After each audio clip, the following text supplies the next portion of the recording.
James chapter 2 and verse 8. யாக்கோபு 2ஆம் அதிகாரம் 8ஆம் வசனம். The Bible talks about the royal law of love. ராஜரீக அன்பின் பிரமாணங்களை குறித்து வேதம் நமக்கு சொல்லிக் How கொடுத்திருக்கிறது. we should love God, love others and love ourselves. எப்படி நாம் தேவனை நேசிக்க வேண்டும், மற்றவர்களை நேசிக்க வேண்டும், நம்மை நாமே எவ்வாறாக நேசிக்க வேண்டும் என்று பார்த்தோம். How is it possible to fulfill this royal command? இந்த ராஜரீக பிரமாணத்தை நம்முடைய வாழ்க்கையிலே நாம் எப்படி செய்து முடிக்க முடியும்? Every commandment of God comes with God's own enabling. தேவனுடைய கட்டளைகள் எல்லாம் தேவனுடைய பலத்தை கொண்டுதான் நாம் செய்து முடிக்க முடியும். Simple truth that we need to understand. எளிமையான சத்தியம் நாம் புரிந்து கொள்ள வேண்டியது அவசியமாக இருக்கிறது. God asks you to do something.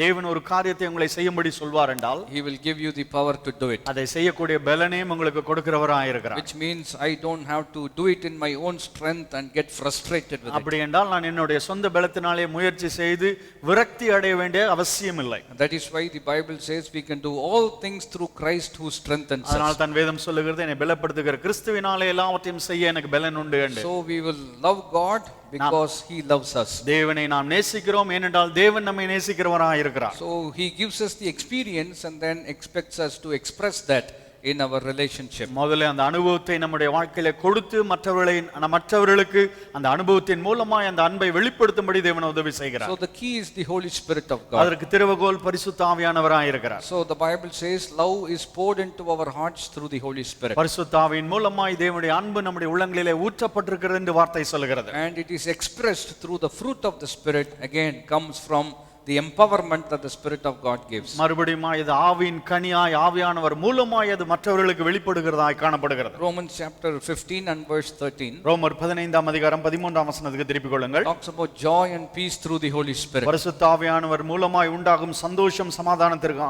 காரியங்களை அங்கே வாசிக்கிறோம். There are other scriptures that we studied in other weeks. கடந்த வாரங்களிலே வேறு சில காரியங்களை வாசித்தோம். Where love expresses itself in joy and in peace. அன்பானது அன்பினாலும் சந்தோஷத்தினாலும் சமாதானத்தினாலும் வெளிப்படுகிறதை பார்த்தோம். So we are looking at the peace aspect of our love.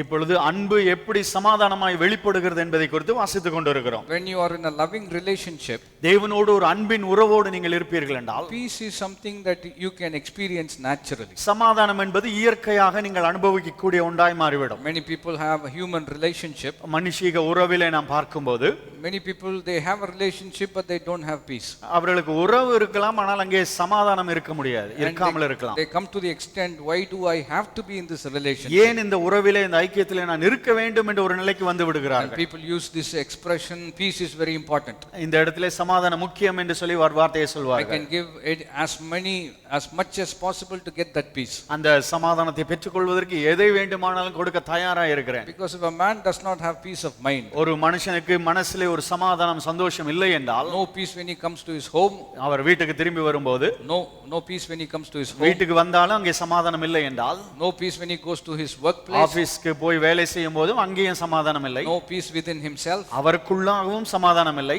then he goes mad. அவர் பைத்தியக்காரன் போல காணப்படுவார். He gets very frustrated with life. வாழ்க்கையில ரொம்ப விரக்தி அடைந்தவராய் காணப்படுவார். So the Bible says, Jesus says, my peace I give unto you. இயேசு கிறிஸ்து சொல்லும்போது என்னுடைய சமாதானத்தை உங்களுக்கு கொடுக்கிறேன் என்று சொன்னார். So how does he give that peace? எவ்வாறாக அந்த சமாதானத்தை நமக்கு கொடுக்கிறார்? We come across this title given to God as the God of peace. சமாதானத்தின் தேவன் என்று தேவனுக்கு ஒரு பெயர் இருப்பதை நாம் வாசிக்க முடியும். And how does the God of peace give you peace? சமாதானத்தின் தேவன் உங்களுக்கு எவ்வாறாக சமாதானத்தை கொடுக்கிறார்? Number 1, by being with you. உங்களோடு இருப்பதின் மூலமாய் சமாதானத்தை கொடுப்பார். Remember the Bible says, may the God of peace be with you. சமாதானத்தின் தேவன் உங்களோடு இருப்பாராக என்று ஒரு வார்த்தை சொல்லுகிறது. So how many of you believe God is with you? தேவன் உங்களோடு இருக்கிறார் எத்தனை பேர் நம்புகிறீர்கள்? Which means you can experience peace. அப்படி என்றால் நீங்கள் சமாதானத்தை அனுபவிக்க முடியும். Many people say, I know God is with me but I still don't experience peace. சிலர் இப்படி சொல்வார்கள், தேவன் என்னோடு இருக்கிறார் என்று ஒத்துக்கொள்கிறேன் ஆனால் சமாதானத்தை பார்க்க முடியவில்லை என்று. Again, there is some other aspect that we need to come into take into our understanding. இன்னொரு காரியத்தை நாம் அதிலே புரிந்து கொள்வது அவசியமாக இருக்கிறது. 1 Thessalonians 5:23 last week we studied. 1 தெசலோனியர் 5:23 கடந்த வாரத்திலே நாம் வாசித்தோம். Talks about the God of peace who sanctifies you through and through.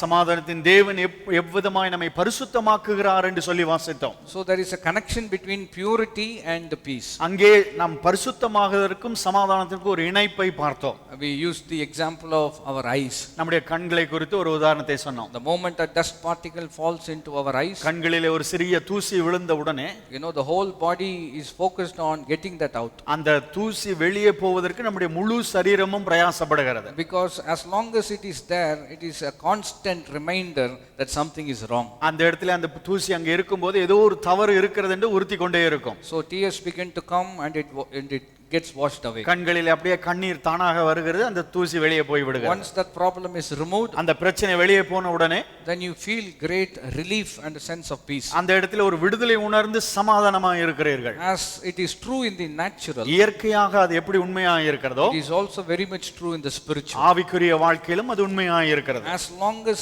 sin is in our life, நம்முடைய வாழ்க்கையில பாவம் இருக்கும் வரைக்கும், it is a constant reminder of the irritations that we have. நமக்குள்ளாக நம்முடைய வாழ்க்கையில இருக்கிற பிரச்சனையை ஞாபகப்படுத்தி கொண்டே இருக்கும் அது. And it kind of removes our peace from our life. நம்முடைய சமாதானத்தை நம்மை விட்டு அது எடுத்து போடுகிறதாய் காணப்படுகிறது. The blood of Christ cleanses us from all unrighteousness so that we can experience God's peace in our life. இயேசு கிறிஸ்துவின் இரத்தம் நம்மை சகல பாவங்களை விட்டு நம்மை சுத்திகரித்து தேவனுடைய சமாதானத்தை நமக்குள்ளாய் அனுபவிக்கும்படி உதவி செய்கிறது. Number 3, மூன்றாவதாக Romans chapter 16 and verse 20. ரோமர் 16 அதிகாரம் 20 வசனத்துக்கு திருப்பிக் கொள்ளுங்கள். Tamil it is verse 19, I believe. சமாதானத்தின் தேவன்.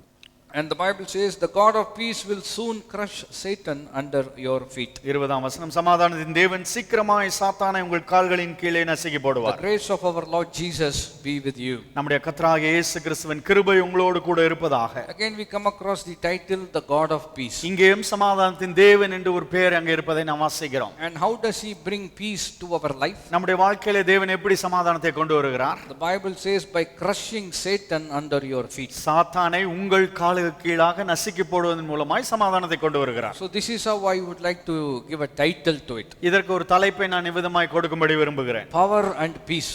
வல்லமையும் சமாதானமும். Say that word together with me. Power இந்த வார்த்தையை மறுபடியும் சொல்லுங்கள். வல்லமை, சமாதானம். We had presence and peace. நமக்கு தேவனுடைய பிரசன்னம் இருக்கிறது, சமாதானம் இருக்கிறது. We had the purity, the holiness of God leading us towards peace. தேவனுடைய பரிசுத்தமானது சமாதானத்துக்கு நேராக கொண்டு செல்கிறது என்று பார்த்தோம். Now the Bible says, may the God of peace give you victory. As a result of that, you will experience peace in your life. இப்பொழுது சொல்லுகிறது இந்த வார்த்தை, சமாதானத்தின் தேவன் நமக்கு ஒரு ஜெயத்தை கொடுப்பார், அதன் மூலமாய் நாம் சமாதானத்தை அனுபவிக்கிறோம். So when the Bible declares that he is the God of peace in this particular verse of scripture, இந்த தேவனுடைய வார்த்தையிலே சமாதானத்தின் தேவன் என்று சொல்லி இருக்கிற போது, it talks about in the context of God's permanent victory over the devil. பிசாசிற்கு மேலே தேவன் நிரந்தரமாய் ஒரு வெற்றி சிறந்தார் என்று சொல்லப்பட்டிருக்கிறது. On the cross of Calvary, how he overcame the devil, and it is not a temporary thing, it's a permanent victory. Kalvari சிலுவையிலே தேவன் பிசாசை ஜெயித்தது ஏதோ தற்காலிகமான காரியம் அல்ல, நிரந்தரமான நித்தியமான ஒரு காரியமாக இருக்கிறது. For example, we have lots of sports tournaments. நிறைய விளையாட்டு போட்டிகள் இருப்பதை நாம் பார்க்கிறோம். For example, football world cup. Football world cup எடுத்துக்கொள்ளலாம். Now who is the champion? இப்பொழுது யார் சாம்பியனா இருக்காங்க? I think Germany has won the last football world champion. கடைசி சாம்பியன்ஷிப்பை ஜெர்மனி தேசம் வென்றிருக்கிறது. But after 4 years, 4 வருஷம் கழிச்சு they have to play again. மறுபடியும் அவர்கள் விளையாட வேண்டும். And there is more chance that they will lose. அவர்கள் தோற்று போவதற்கு நிறைய காரணங்கள் அங்க இருக்கிறது. And somebody else will win. இன்னொருவர் ஜெயிக்க முடியும். Then after 4 years, 4 வருடத்திற்கு பிற்பாடு they will play again. மறுபடியும் விளையாடுவார்கள். And somebody else will win. இன்னொருவர் ஜெயிப்பார்கள். All this shows that this victory is not permanent. இங்கே ஜெயமானது நிரந்தரம் அல்ல என்பதை குறிப்பிடுகிறது. We have Miss Universe. Miss universe என்று அழகி போட்டி வைப்பார்கள். Then we have ex Miss Universe. மாஜி, முன்னாள் முதலமைச்சர், முன்னாள் மந்திரி, like that. They used to be, but now they are no longer that. இதற்கு முன்பாக அவர்கள் அப்படி இருந்தார்கள், இனி இல்லை என்று அது பொருளாக இருக்கிறது. So everything it stands, and then ex, and then once upon a time they were in power. கொஞ்ச நாள் அவர்கள் அப்படி ஆட்சியில் பொறுப்பில் இருந்தார்கள், இப்பொழுது இல்லை என்று சொல்வார்கள். And we have the American presidential election coming up. இப்பொழுது அமெரிக்காவிலே பிரசிடென்ஷியல் எலெக்ஷன்லாம் வருகிறது. Their system is, even if you are a very good man, you can only rule for 8 years. நீங்கள் அப்படி நல்ல நபரா இருந்தா கூட 8 வருஷம் தான் ஆளுகையில் இருக்க முடியும். Even if you want to rule, even if the people want you to rule, there is no way. அப்படியாக மக்களே உங்களை விருப்பப்பட்டு தேர்ந்தெடுத்தாலும் அங்க சட்டத்துல இடம் இல்லை. Because after 8 years somebody else has to come. 8 வருடங்களுக்கு பிற்பாடு வேறொருவர் தான் ஆளுகை செய்ய வேண்டும். But when we talk about the victory of God, ஆனால் தேவனுடைய வெற்றியை நாம் சொல்லும்போது it is not every 4 years he has to fight again. ஏதோ ஒரு 4 வருஷத்துக்கு ஒருக்கா தேவன் சண்டை போடணும்னு அர்த்தம் இல்ல. Every 8 years he has to defeat the devil again. 8 வருஷத்துக்கு பிற்பாடு சாத்தானை மறுபடியும் தோற்கடிக்க வேண்டும் என்று பொருள் He அல்ல. has once and for all defeated him on the cross. ஏற்கனவே சாத்தானை கல்வாரி சிலுவையிலே தேவன் தோற்கடித்து விட்டார். He is permanently victorious. நிரந்தரமாய் அவர் ஜெயித்திருக்கிறார். Say that word with me. He is permanently நிரந்தரமாய் victorious. ஜெயித்திருக்கிறார். நிரந்தரமாக ஜெயித்திருக்கிறார். So that is the kind of God who is going to bring about peace in your life. அப்படிப்பட்ட தேவன் தான் நம்முடைய வாழ்க்கையிலே சமாதானத்தை கொண்டு வருகிறவராய் இருக்கிறார். So how is that going to be made possible for you and for me? உங்களுக்கும் எனக்கும் அது எவ்வாறாக நம்முடைய வாழ்க்கையிலே செயல்படுகிறதா We இருக்கிறது. are going to look at two aspects of it. இரண்டு காரியங்களை நாம் பார்க்க போகிறோம். One, how he overcame. அவர் எப்படி ஜெயித்தார் என்று பார்க்க போகிறோம். Number two, how he helps us to overcome. நம்மை ஜெயிக்கும்படியாய் அவர் எவ்வாறாக உதவி செய்கிறார் என்று பார்க்க And போகிறோம். the end result is that we should have peace that surpasseth all understanding. முடிவிலே எல்லா புத்திக்கும் மேலான தேவ சமாதானத்தை நாம் பெற்றுக் கொள்ளும்படியாய் தேவன் அப்படி செய்கிறார். It all starts in Genesis chapter 3.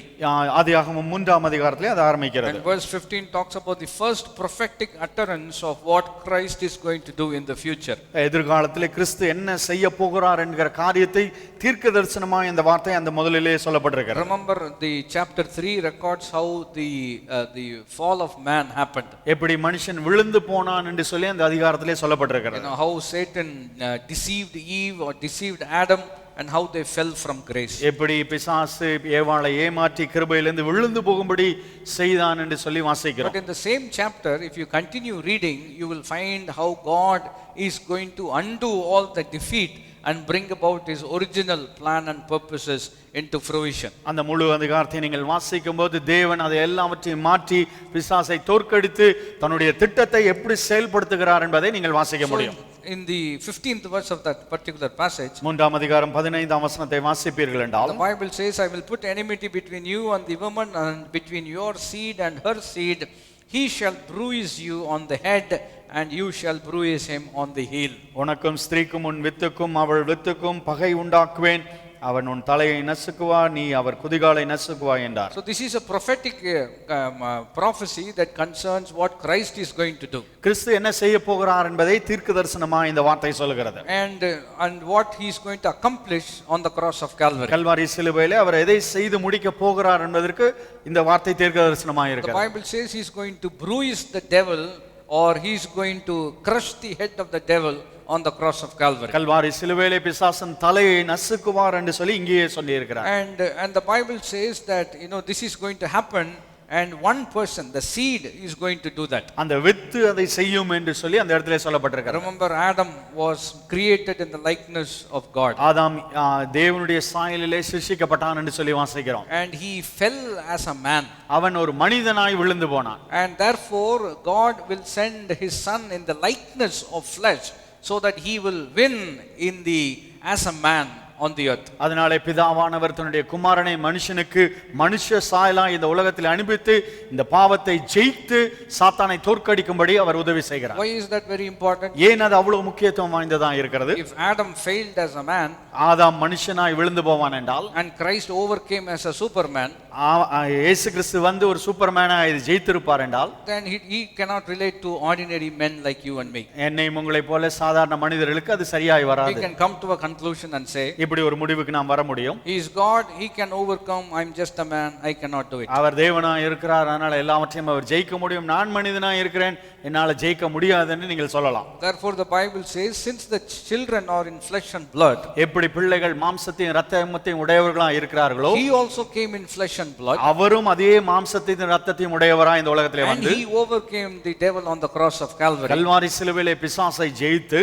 so that you and I as the children of God can overcome and have the peace of God. நானும் நீங்களும் தேவ பிள்ளைகளாய் பிசாசை ஜெயித்து சமாதானத்தோடு வாழ முடியும் என்பதை நிரூபித்திருக்கிறார். So what happened on the cross? Kalvari சிலுவையிலே என்ன நடந்தது? Come with me to Colossians chapter 2. கொலோசியர் 2ஆம் அதிகாரத்துக்கு திருப்பிக் கொள்ளுங்கள். These are truths which are very very important if you want to experience the peace of God. தேவனுடைய சமாதானத்தை அனுபவிக்க வேண்டும் என்றால் இந்த சத்தியங்களை புரிந்து கொள்வது அவசியமாய் இருக்கிறது. Verse 13, the Bible says we were dead in our transgressions. 13ஆம் வசனத்திலே நம்முடைய பாவங்களிலே நாம் மரித்து போயிருந்தோம் என்று And சொல்லப்பட்டிருக்கிறது. God made us alive together through Christ. கிறிஸ்துவின் மூலமாய் அவரோடு கூட நம்மையும் அவர் உயிர்ப்பித்திருக்கிறார். By forgiving all our sins. நம்முடைய பாவங்கள் எல்லாவற்றையும் மன்னித்து நம்மையும் அவரோடு ஒப்புரவாக்கி இருக்கிறார். Verse 14 talks about the demand of the law. இப்படி 14ஆம் வசனம் நம்ம நியாயப்பிரமாணம் என்ன சொல்லுகிறது என்பதை சொல்லி இருக்கிறது. What the law demands. எப்படி அது என்ன தேவைப்படுகிறது என்பதை குறிப்பிட்டிருக்கிறது. And we cannot fulfill the law. அந்த நியாயப்பிரமாணத்தை நம்மால் செய்து முடிக்க முடியாது. Therefore we were in a debt to the law. நாம் அதற்கு கடனாளிகளாய் நாம் மாறி போனோம். The Bible says God took the certificate of debt and he put it or nailed it on the cross of Calvary. அந்த கையெழுத்தை குலைத்து அதை எடுத்து சிலுவையிலே ஆணி அடித்தார் என்று சொல்லி அந்த வார்த்தை சொல்லுகிறது. Three things are dealt with on the cross. Kalvari சிலுவையிலே மூன்று காரியங்களுக்கு தேவன் பரிகாரத்தை செலுத்தினார். Number 1, our sin. நம்முடைய பாவங்களுக்காய் பரிகரித்தார். The law has to be dealt with. இந்த சட்ட திட்டங்களுக்காக அவர் பரிகாரம் செய்தார். நியாயப்பிரமாணம் நிறைவேற்றப்பட வேண்டும். The law has to be dealt with. நியாயப்பிரமாணத்தை நிறைவேற்றினார். Number 3, the devil has to be dealt with. பிசாசை ஜெயிக்க வேண்டியதா இருந்தது. Having done all that, only then victory will come to you and to me. இந்த மூன்று காரியங்களை நிறைவேற்றியதனால் தான் நீங்களும் நானும் ஜெயிக்க முடியும். For example, if sin is forgiven, பாவம் மன்னிக்கப்பட்டது என்றால், and if that is all that happens on the cross, Kalvari சிலுவையிலே அது மாத்திரம் தான் நடந்திருக்கும் என்றால், what will be the logical conclusion? நான் என்ன முடிவுக்கு வரலாம்? My sins are forgiven, என்னுடைய பாவங்கள் மன்னிக்கப்பட்டது, but I still have the propensity to sin. ஆனால் இன்னும் பாவம் செய்வதற்கு எல்லா காரியங்களும் இருக்கிறது. So I will continue to sin. தொடர்ந்து பாவத்தை செய்வேன். He will continue to forgive. அவர் தொடர்ந்து மன்னித்து கொண்டிருப்பார். And there will be no victory over sin. அதனால பாவத்திற்கு மேல ஜெயமே இருக்காது. How many of you understand what I am saying? சொல்வதை புரிந்து கொண்டீர்களா? So it is not just mere forgiveness of sin. அதனால ஏதோ பாவம் மாத்திரம் மன்னிக்கப்பட்டது என்று அர்த்தம் அல்ல. It is very important. அது முக்கியமான காரியமாக தான் இருக்கிறது. But God also did something wonderful on the cross that we can overcome sin. ஆனால் கல்வாரி சிலுவையிலே தேவன் ஒரு அருமையான காரியத்தை செய்தார்.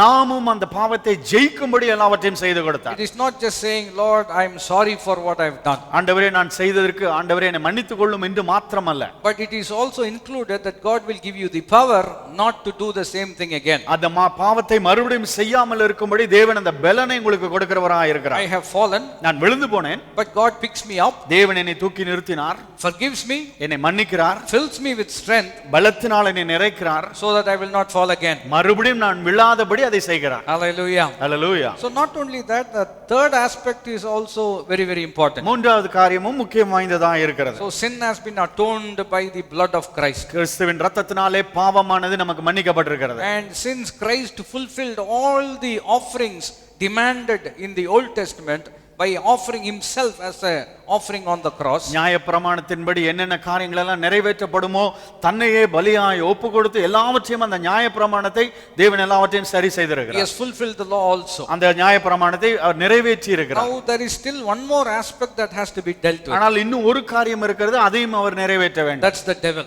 அதுதான் பிசாசு. Because sin is already there, the principle, பாவம் அங்கேதான் இருக்கிறது. and the principle of sin is at work in people's lives. மக்களுடைய வாழ்க்கையில பாவ பிரமாணம் வேலை செய்து கொண்டுதான் இருக்கிறது. And the law says you have to do it and you shouldn't do it. நியாயப்பிரமாணம் இதை இப்படி செய்ய வேண்டும், இதை செய்ய கூடாது என்று சொல்லுகிறது. And what does the devil do? பிசாசு என்ன செய்கிறான்? He takes advantage of the demand of the law. அந்த நியாயப்பிரமாணத்தின் கட்டளைகளை பிசாசு எடுத்துக்கொண்டு And he uses the weakness of man. மனுஷனுடைய பலவீனத்தை பிரயோஜனப்படுத்தி And he begins to have authority over them. மனுஷர் மேலே அதிகாரத்தை செலுத்த ஆரம்பிக்கிறார். God said you should do it.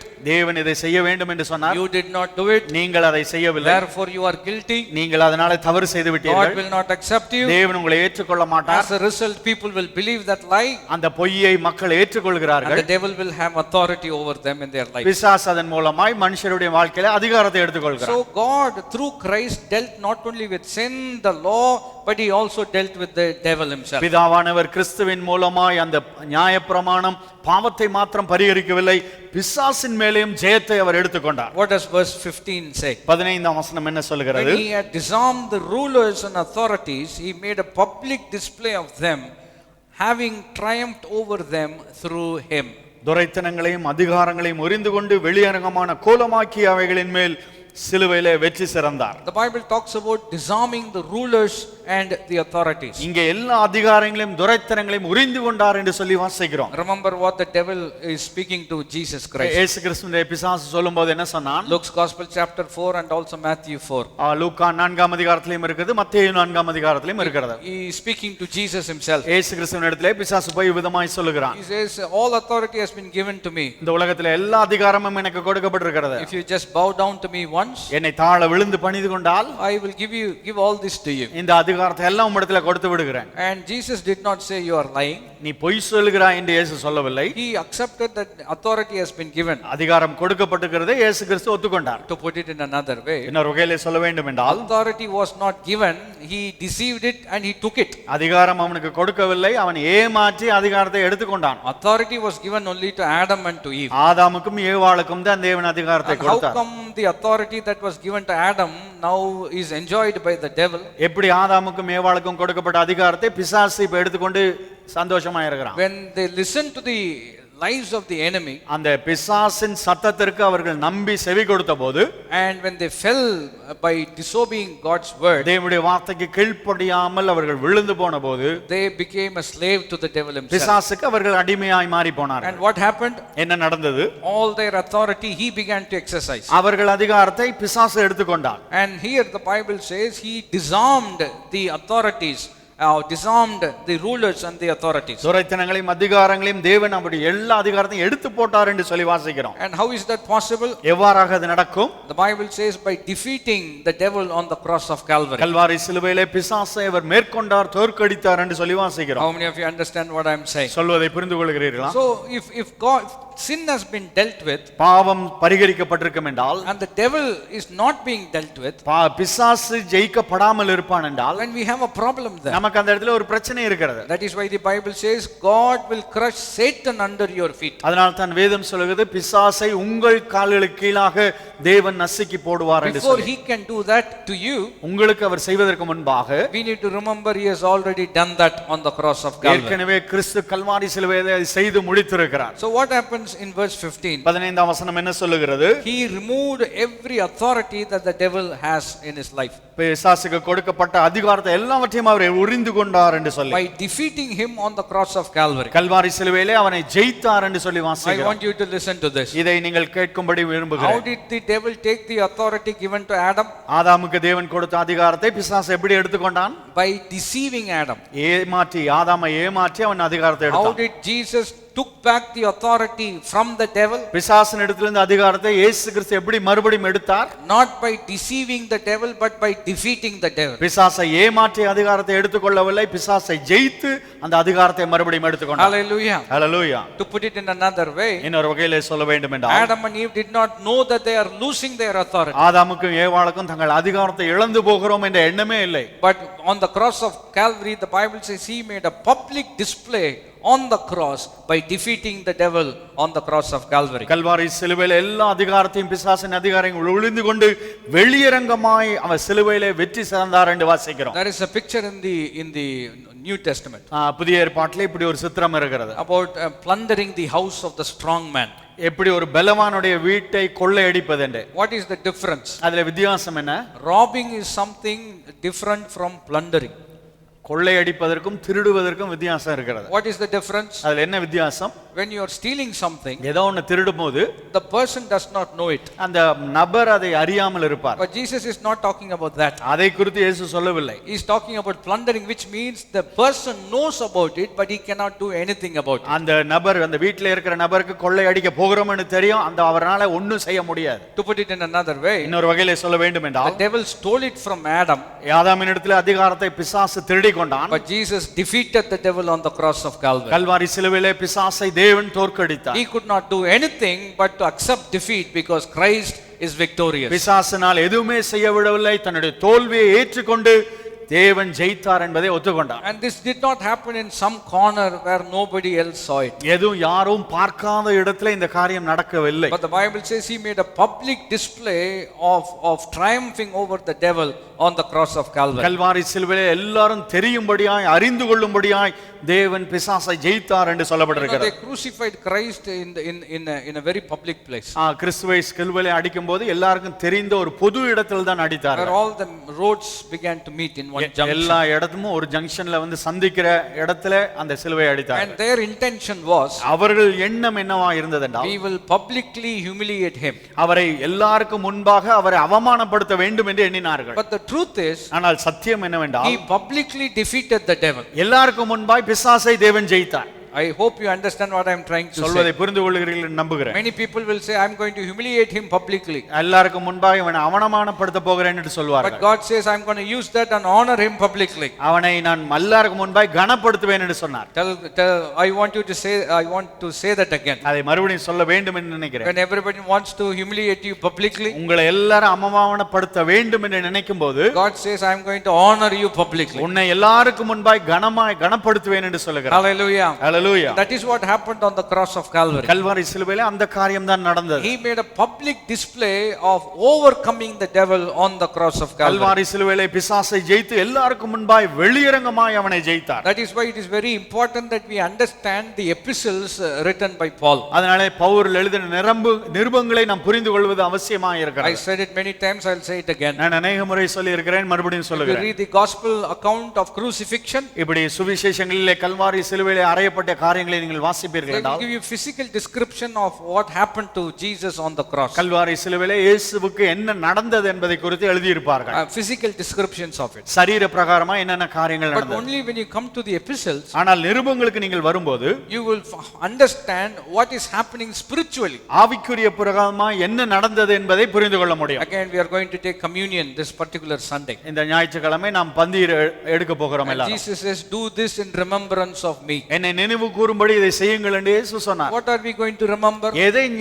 நாம் நினைவு கூற போகிறோம்? That he died on the cross of Calvary. Kalvari சிலுவையில் அவர் மரித்தார் என்பதை. Again, it is not just recalling historical fact, ஏதோ உலக பிரகாரமாய் வரலாற்று சம்பந்தமான காரியங்களை ஞாபகப்படுத்துவது மாத்திரமல்ல, but it is partaking in a spiritual reality. ஆவிக்குரிய உண்மையிலே ஒரு பங்குள்ளவர்களாய் அதிலே பங்கெடுக்கிறோம். Hallelujah. Hallelujah. It is not just I am remembering Christ died on the cross. கிறிஸ்து ஏதோ கல்வாரி சிலுவையிலே மரித்தார் என்பதை ஞாபகப்படுத்தும்படி அல்ல. No, by remembering that, அதை ஞாபகப்படுத்துகிறவர்களாகவும் I understand the spiritual implication that I am alive in Jesus நான் Christ. கிறிஸ்துவுக்குள்ளாய் உயிரோடு இருக்கிறேன் என்பதை ஞாபகப்படுத்தும்படியாகவும் அதை I am செய்கிறோம். no longer dead in my transgressions, நான் என்னுடைய பாவத்திலே நீ மரித்தவனாய் நான் இல்லை, but I am triumphant in Christ Jesus. கிறிஸ்துவுக்குள்ளாய் நான் வெற்றி சிறந்தவனாய் That காணப்படுகிறேன். is why communion, Eucharist is another name used for communion. Sorry, Eucharist. Eucharist என்று சொல்லி இன்னொரு வார்த்தையை அதுக்கு What பயன்படுத்துகிறார். does it mean? அது என்ன அர்த்தம் கொள்கிறது? It's giving thanks. Giving thanks. தேவனுக்கு நன்றி செலுத்துகிறோம். So when you come to communion, நீங்கள் பந்தி எடுக்க வரும்போது you give thanks. தேவனுக்கு நன்றி செலுத்துகிறீர்கள். Because he did something that you cannot do it for yourself. உங்கள் மூலமாய் நீங்களே செய்ய முடியாத காரியங்களை உங்களுக்கு என்று அவர் செய்து கொடுத்தார். He died for you. உங்களுக்காய் அவர் மரித்தார். He rose again for you. மறுபடியும் உங்களுக்காய் He உயிர்த்தெழுந்தார். is going to come back for you. மறுபடியும் உங்களுக்காய் வரப்போகிறார். Now he is at the right hand of God interceding for you. இப்பொழுது பிதாவின் வலது பார்சத்திலே வீற்றிருந்து உங்களுக்காய் பரிந்து பேசிக் கொண்டிருக்கிறார். What can you do in return? நீங்கள் அவருக்கு என்ன கைமாறு செலுத்த போகிறீர்கள்? Give thanks. அவருக்கு நன்றி செலுத்த I will போகிறோம். bless the Lord at all times. எல்லா காலங்களிலும் என் ஆத்மாவே கர்த்தரை ஸ்தோத்திரி. And say, do not forget all the benefits that you have our received. செய்த சகல உபகாரங்களை மறந்து போகாதே. So the Bible says on the cross he made a public display of defeating the devil. அப்படி எல்லாருக்கும் முன்பாய் வெளியரங்கமாய் கல்வாரியிலே பிசாசை தேவன் ஜெயித்தார். Remember, the devil says all authority has been given to me. எல்லா அதிகாரமும் எனக்கு கொடுக்கப்பட்டிருக்கிறது என்று பிசாசு சொன்னார். Matthew's gospel, the last chapter, Jesus says all authority in heaven and upon earth is given unto me. மத்தேயு கடைசி அதிகாரத்திலே நீங்கள் வாசிக்கலாம், மேலே வானத்திலும் கீழே பூமியிலும் சகல அதிகாரமும் எனக்கு கொடுக்கப்பட்டிருக்கிறது என்று இயேசு சொல்கிறார். He says, therefore you go.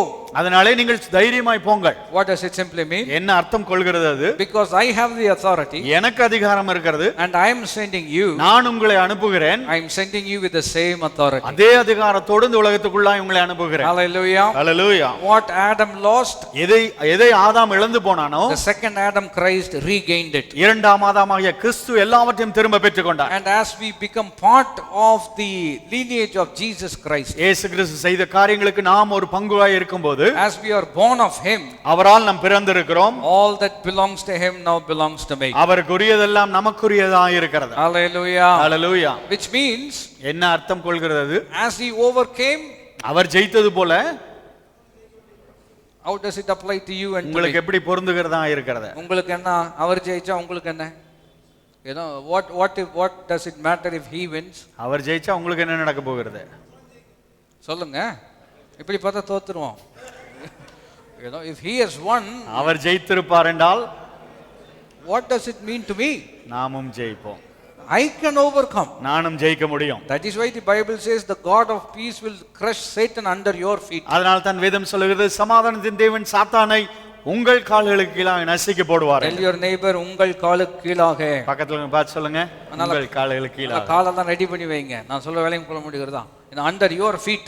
உங்கள் கால்களுக்கு கீழாக தேவன் நசுக்குவார். Genesis 3:15, under the feet of Christ Satan will be crushed. ஆதியாகமம் 3:15 இயேசு கிறிஸ்துவின் கால்களுக்கு கீழாக சாத்தான் நசுக்கப்படுவான் என்று சொல்லப்பட்டது. But the implication of that is you can overcome. அதுக்கு முடிவு என்ன என்றால் நீங்களும் ஜெயிக்க முடியும். Hallelujah. Hallelujah. Again we find another implication. இன்னொரு காரியத்தையும் இன்னொரு இடத்துல வாசிக்க முடியும். Ephesians chapter 2 and verse 14. எபேசியர் 2ஆம் அதிகாரம் 14ஆம் வசனத்துக்கு திருப்பிக் கொள்ளுங்கள். Talks about God Jesus being our peace himself. எப்படி இயேசு கிறிஸ்துவே நம்முடைய சமாதானமா இருக்கிறார் என்று சொல்லப்பட்டிருக்கிறது. And how he brought peace between two groups. எப்படி ரெண்டு பிரிவினையான காரியங்களுக்கு நடுவாய் சமாதானத்தை கொண்டு வந்தார். By breaking down the barrier of the dividing wall. அதுக்கு நமக்கு நடுவே இருந்த தடுப்பாகிய சுவரை அவர் தகர்த்து போட்டார் என்று சொல்லி வாசிக்கிறோம். The context is this. அதிலே காரியம் என்னவா இருக்கிறது?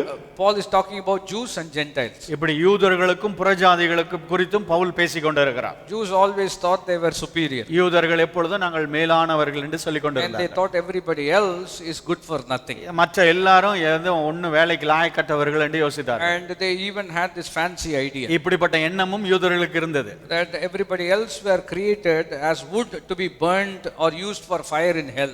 மற்றவர்கள் எல்லாரும் எதற்கு உருவாக்கப்பட்டார்கள் என்றால் அடுப்புல விறகா எரிக்கப்படுவதற்கு என்று யோசிப்பார்கள். நரகத்துல எரிக்கிறதுக்கு விறகுக்காக நம்மளை எல்லாம் உருவாக்கி இருக்காங்க. That's their idea of concerning Gentiles. அப்படிதான் புறஜாதிகளை குறித்து யூதர்கள் எண்ணம் கொண்டிருந்தார்கள். And Samaritans are mixed people. சமாரியர்கள் ரெண்டுக்கும் கலந்தவர்களா இருந்தார்கள். Some Jews and some Gentiles mixed together. இப்படி கொஞ்சம் பேர் யூதர்களும் கொஞ்சம் பேர் புறஜாதிகளுமா இருந்தார்கள். Them they did not consider as pure Jews. அவர்களையும் யூதர்கள் என்று ஒத்துக்கொள்ள மாட்டார்கள். That is why Jesus when he asked water from this particular woman, அந்த சமாரிய ஸ்திரீயின் இடத்திலே இயேசு கிறிஸ்து தண்ணீர் கேட்டபோது what was the reply from that lady? அந்த சகோதரி என்ன சொன்னாள்? How come you being a Jew asking me for water? யூதராய் நீர் இருக்க நீர் எப்படி சமாரியஸ்தியாகிய என்ன இடத்துல வந்து தண்ணீர் கேட்கலாம் என்று கேட்டார். They never got along well with each other. ரெண்டு பேருக்கும் ஒத்தே போகாத ஒரு காலத்துல. And when Christ died on the cross of Calvary, Kalvari சிலுவையிலே கிறிஸ்து மரித்தபோது not only he defeated the devil, பிசாசை ஜெயித்தது மாத்திரமல்ல, here we find that he broke the wall, the dividing wall, that the barrier that lay between the Jews and the Gentiles. இப்படி யூதர்களுக்கும் புறஜாதிகளுக்கும் நடுவாக இருந்த தடுப்பு சுவரை, பகையா இருந்த சுவரை அவர் தகர்த்து போட்டார் என்று வாசிக்கிறோம். He broke that wall so that everybody can come together as one family. எல்லாரும் ஒன்றாகும்படியாய் அந்த சுவரை அவர் உடைத்து போட்டார் என்று சொல்லி வாசிக்கிறோம். If you read the account of the book of Acts, அப்போஸ்தலர் புத்தகத்தை நீங்கள் வாசிப்பீர்கள் என்றால், Paul was arrested because they accused him of bringing a Gentile into the court of the temple. இப்படி அந்த தேவாலயத்திற்குள்ளாய் ஒரு புறஜாதியினரை கொண்டு வந்து விட்டார் என்று சொல்லி பவுலை அப்படியாக அரெஸ்ட் பண்ணி கொண்டு போய் விட்டார். That is the reason they arrested him. அதற்காக தான் அவரை சிறைச்சாலைக்குள்ளே போட்டார்கள். Because it was so bad that they will not get a Gentile to come in. ஒரு புறஜாதியை அப்படியாக ஆலயத்திற்குள்ளாய் கொண்டு விட மாட்டார்கள். You know, Peter took a lot of convincing for him to go to Cornelius' house. பேதுருக்கு ரொம்ப நாள் பிடித்தது கொர்நேலிய வீட்டுக்கு போவதற்கு. Because he said, I will never go to a Gentile's house. இப்படி ஒரு புறஜாதியானுடைய வீட்டுக்கு நான் போக மாட்டேன் என்று சொல்லி கொண்டிருந்தார். Galatians chapter 2 again. கலாத்தியர் 2ஆம் அதிகாரத்திலே வாசிப்பீர்கள் என்றால், There was an argument between Paul and Peter. பவுலுக்கும் பேதுருக்கும் ஒரு பெரிய வாக்குவாதமே நடந்தது. Again on the issue of Jews and Gentiles mixing together. அதுவும் அதே காரியம் தான். யூதர்களும் புறஜாதிகளும் எப்படி ஒன்றாக இருக்க முடியும்? Why is this very very important? ஏன் இவ்வளவு முக்கியத்துவம் வாய்ந்ததா இருக்கிறது? Because the dividing wall has been broken by Christ. தடுப்பாகிய அந்த சுவரை இயேசு கிறிஸ்து தகர்த்து போட்டார். Now in every country, இப்பொழுது ஒவ்வொரு தேசத்திலும் they are trying to bring different groups of people together. எல்லா அந்த மக்களையும் ஒன்றாக சேர்க்கும்படி எல்லா காரியங்களையும் செய்கிறார்கள். And they enact laws to bring them together. அப்படி சட்ட திட்டங்களை ஏற்படுத்தி எல்லாரும் ஒன்றாக இருக்க வேண்டும் என்று சொல்லி encourage people to come together. இப்படியாக மக்கள் எல்லாம் கூடி வாழ வேண்டும் என்று சொல்கிறார்கள். In spite of them taking so much of measures, இப்படிப்பட்ட காரியங்களை அவர்கள் முயற்சி எடுத்தாலும் they are not successful. அதை அவர்களால் செய்து முடிக்க முடியவில்லை. Let me tell you, only Christ can bring everybody together. கிறிஸ்து மாத்திரம்தான் எல்லாரையும் ஒன்றாக சேர்க்க முடியும். Because it is he who broke the dividing wall. ஏனென்றால் அவர்தான் அந்த தடுப்பு சுவரை தகர்த்தெடுத்தார். The Bible says he himself has become our peace. அவரே நம்முடைய சமாதானத்தின் காரணராய் மாறி இருக்கிறார் என்று வேதம் சொல்கிறது. This is very very important when it comes to our own country. ஏன் நம்முடைய நாட்டை பொறுத்தவரைக்கும் இது முக்கியம் வாய்ந்ததாக இருக்கிறது. Because again we are divided, subdivided and subdivided. divided. நம்முடைய நாட்டில ஜாதி மதம் அப்படின்னு சொல்லி நிறைய பாகுபாடு நிறைய இருக்கிறது. Even after becoming a Christian, the old nature has not died out completely. கிறிஸ்தவனாய் மாறினாலும் அந்த பழைய எண்ணங்கள் எல்லாம் மாறுவதே இல்லை. It's still in their mind. They think through the world system. மனதிலே உலக பிரகாரமாக அந்த உலக காரியங்களுக்கு ஊடாக தான் யோசிக்கிறார்கள். I understand that it's very hard to let go of the old system. பழைய காரியங்களை விட்டு விடுவது கடினமாக தான் இருக்கும். But there is no other option for you but to let go of the old in order to embrace the new. அந்த வேற எந்த வழியும் கிடையாது. புதிய காரியத்தை, வேதத்தின் காரியத்தை பற்றி கொள்ள வேண்டும் என்றால் பழையவைகள் எல்லாவற்றையும் நீங்கள் விட்டுவிட வேண்டும். சத்தியம் வேண்டும் என்றால் சாங்கியத்தை ஒழிக்க வேண்டும். You understand what I am saying? If you want the truth, sometimes you have to get rid of the tradition. சத்தியம் வேண்டும் என்றால் பழைய பழக்க வழக்கங்களை விட்டுவிட வேண்டும். இந்த சாஸ்திரம் சம்பிரதாயம் அது இது, you have to get rid of that. அந்த உலக பிரகாரமான பழக்க வழக்கங்களை விட்டுவிட வேண்டும். Why did Jesus die on the cross? எதற்கு கல்வாரி சிலுவையிலே இயேசு மரித்தார்? To break the dividing wall. அந்த தடுப்பு சுவரை உடைத்து போடும்படியாய். And he broke the wall by shedding his own blood on the cross. Kalvari சிலுவையிலே தன்னுடைய இரத்தத்தையே சிந்தி அந்த சுவரை தகர்த்து போட்டார். And what do Christians do? கிறிஸ்தவர்கள் என்ன செய்கிறார்கள்? They will build the wall back again. இன்னொரு சுவரையும் எழுப்பி கொள்கிறார்கள். And all in the name of Jesus also. அதுவும் இயேசுவின் பெயரை சொல்லிக்கொண்டே சுவர் கட்டுவாங்க. இவங்க எல்லாம் எந்த நரகத்துக்கு கொண்டு போறது? You understand what I am trying to say? He dies, he sheds his blood to remove something. இப்படி தேவன் தன்னுடைய இரத்தத்தை சிந்தி மரித்து உயிர்த்தெழுந்து ஒரு காரியத்தை எடுத்து போடும்படியாய் செய்தார். And what do people do? ஆனால் மக்கள் என்ன செய்கிறார்கள்? They use his name and build it back again. அவருடைய பெயரையே சொல்லி மறுபடியும் அந்த சுவரை கட்டிடுறாங்க. Long time ago I read a book and the title is this. ரொம்ப நாட்களுக்கு முன்பாக ஒரு புத்தகத்தை வாசித்தேன். அந்த தலைப்பு விதமாக இருந்தது. Jesus save me from your followers. ஆண்டவரே உம்முடைய சீஷர்களிடமிருந்து என்னை காப்பாற்றும். Because Jesus is saving. Sorry. Jesus is saving people. இயேசு நம்மை ரட்சிக்கிறவராய் இருக்கிறார். But his disciples, I don't know whether they are saving. சீஷர்கள் என்ன பண்ணுகிறாங்கன்னு தெரியல. It's more to do like the Pharisees. பரிசேயர்கள் போல நடந்து கொள்கிறார்கள். Jesus says it like this. இயேசு கிறிஸ்து விதமாய் சொல்கிறார். You cross seas and make one disciple. அப்படி கடல் கடந்து போய் ஒரு சீஷனை உருவாக்கினார். And you make him worse than he was already before.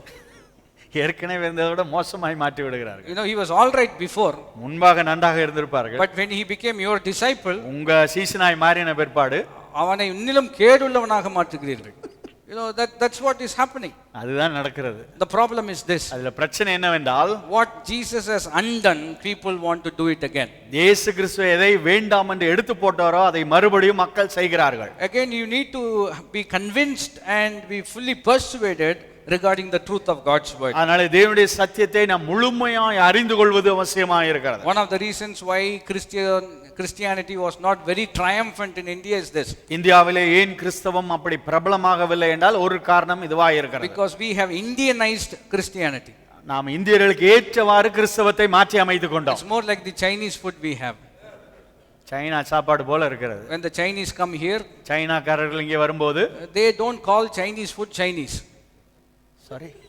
சைனாக்காரங்க நம்ம ஊருக்கு வந்துட்டு நம்ம சைனீஸ் சாப்பிட்டுட்டு இது சைனீஸே இல்லைங்கிறாங்க. ஏன் அப்படின்னா நம்ம ஊருக்கு ஏத்த மாதிரி அதை என்ன செஞ்சிருக்கிறோம்? மாற்றி வச்சிருக்கிறோம் இல்லையா? பஞ்சாபி தாபால ராமசாமி பரோட்டா போட்டுட்டு இருப்பாரு. அப்படி சொன்னாதான் புரியும். You understand what I'm saying? We have the name. நமக்கு அந்த பேர் மட்டும் வைத்துக் கொள்கிறார்கள். But inside it's all the old stuff. உள்ள போனா எல்லாம் பழைய காரியங்கள் தான் இருக்கும். And that is why it is not making any impact. அதனால அதுல எந்த வித்தியாசமும் வருவதில்லை. You understand what I'm trying to say? சொல்வதை புரிந்து கொள்கிறீர்கள் நம்புகிறேன். He broke the dividing wall. இயேசு கிறிஸ்து அந்த சுவரை தகர்த்து எடுத்தார். Now we are building the wall again. நாம் மறுபடியும் அந்த சுவரை கட்டி கொண்டு இருக்கிறோம். And what is God going to do with those construction workers? இந்த வேலையாட்களை வைத்து தேவன் என்ன செய்ய போகிறார்னு தெரியல. I don't know. Are you with me? Because we are in the business of dividing people. அப்படியாக மக்களை பிரிக்கிற ஊழியத்தை நாம் நிறைய செய்கிறோம். That is not the reason why Christ died. கிறிஸ்து மரித்ததற்கு அது நோக்கம் அல்ல. If you read the book of Ephesians, the first chapter, எபேசியர் முதலாம் அதிகாரத்தை நீங்கள் வாசிப்பீர்கள் என்றால், what is the purpose of God? கிறிஸ்து எதற்கு வந்தார்?